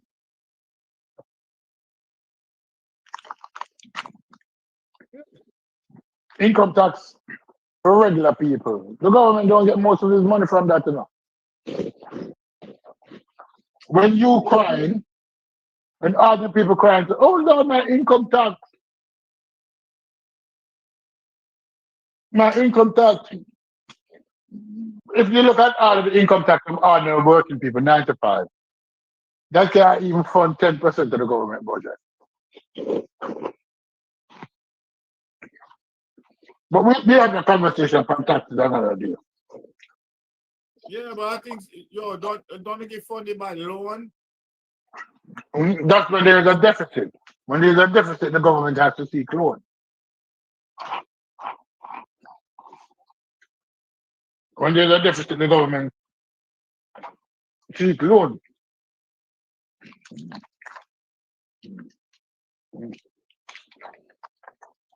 So like for the last couple of years, operating under a deficit in COVID. So that's why the national debt has ballooned to what it is, 32 trillion. Because I had to put systems in place to come back after COVID. The reason I'm saying this is debt is because they're always managing debt, and the debt keep growing by the trillion, the debt clock, and all of that. So there has to be some type of leveraging going on in order to achieve the financing. That's why I control the inflation, and then the Federal Reserve look to see how much money they're gonna regulate in circulation. So when I'm saying the government it funds itself in debt, that's where I'm going for. Like the actual exchange of money is supposed to be what the GDP, right? And then what they can use to actually maintain or provide projects for the infrastructure, which is failing because they're spending so much money on the fucking debt. No. And that's one of the places I think say the jobs are gonna be and the or sustainability, rebuilding of infrastructure, bridge maintenance, and new road development techniques. The modern rubber bush instead of the rubber tree that they're planting in Arizona, and all of these sustainable jobs. The way they're gonna build homes and this and that, the modular housing and the environmentally protected environment inside the house, you know what I mean? Where the house not release any chemicals when you're coming out of the house. Because how the houses we live in release some type of chemicals that we don't even know about. Polyethylene coming out of the fake wood floor and this and that coming out of this paint, not even lead, other things. And they're starting to not use those things. They're starting to find different ways to build product. And sometimes I think say we're not, that's what I always say, compete. And do we want to build something? Because if we're not involved in all that, that's where the stems come in and they apply. And I think you gotta be part in trying to make something better so that even if it collapses, you have the skills to rebuild at the level and better than what you had before. You understand? Let's say everything collapsed, right? I don't want to go back and build with the thing them I know say it didn't work the first time. I want better wood. I want to understand how to construct the house where it lasts longer because we have all of this knowledge and this can't last. You understand? Like people have to go and participate in all this. Like we have to be involved in developing because the way the economy is moving and society is moving, our children have to be in on that. And a lot of it's going to be an application. But they're going to have to know how to apply what they fucking learn. They have to build it, and most of it are going to go on sustainability, better ways to grow food, better ways for heat the house, better ways to deal with solar electricity, and better ways to stop pollution, better ways to improve recycling. You know, they're making oil out of algae, all type of thing the man them are doing, you know. So when you, if like say if we was to come back 100 years, we would look like George Washington and them man at this time now. We would run around that world and be like, yo, wow, go on the blood clot. And I smell no gas. The man that talking to everything.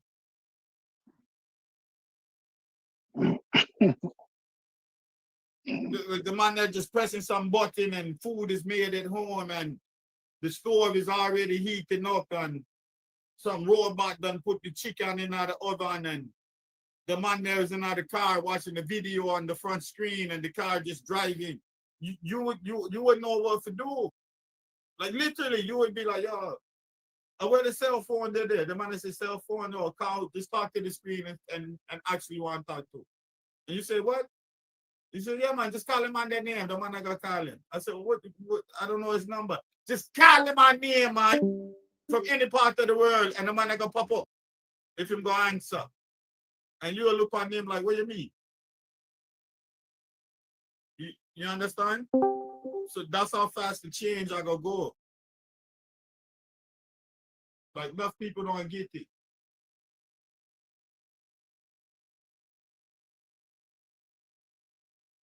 I do, because I watch the youth, the way they work the phone now. I can't compete. That's why I gave up video game and all of that shit. I can't compete with it. I look on that and I say, yo, this is incredible. All I know how to do is text, go on YouTube, call, use a few applications. Yeah. I can't do all them fucking things them I do. Maybe edit a picture, this and that, do something there, little smart thing. Like me, I use a computer, but some of them do something without a phone. Lord God.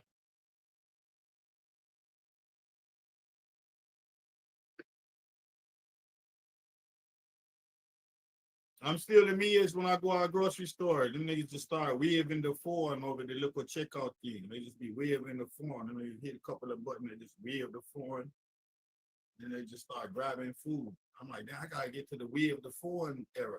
I'm not even in out the wave the phone era. Like I think I don't know nothing about. I feel like I ain't got no tattoos, nigga. I don't know how to wave the phone to buy food. I'm like, I'm really getting shit around this blood clot.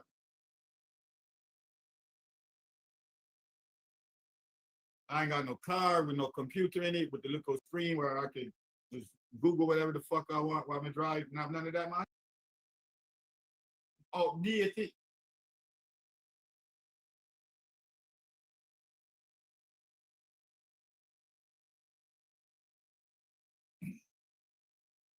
I was looking at the youth. I was like, yeah, these people think y'all not connected. Y'all connected. But y'all just got to get to more.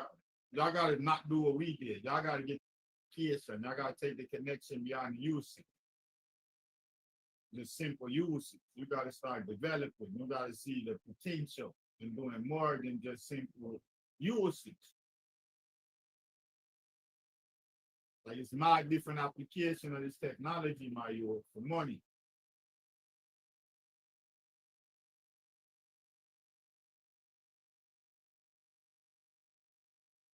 And that's how we see a lot of it.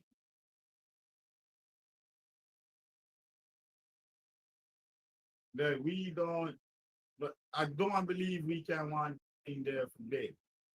Like we have to want to continue to compete. And the competition is at a scale now that I'm amazed. That's why I say even the little things the youth do, it's outpace me. And I can't imagine just the real society outpace me, even of me. I put myself in on this.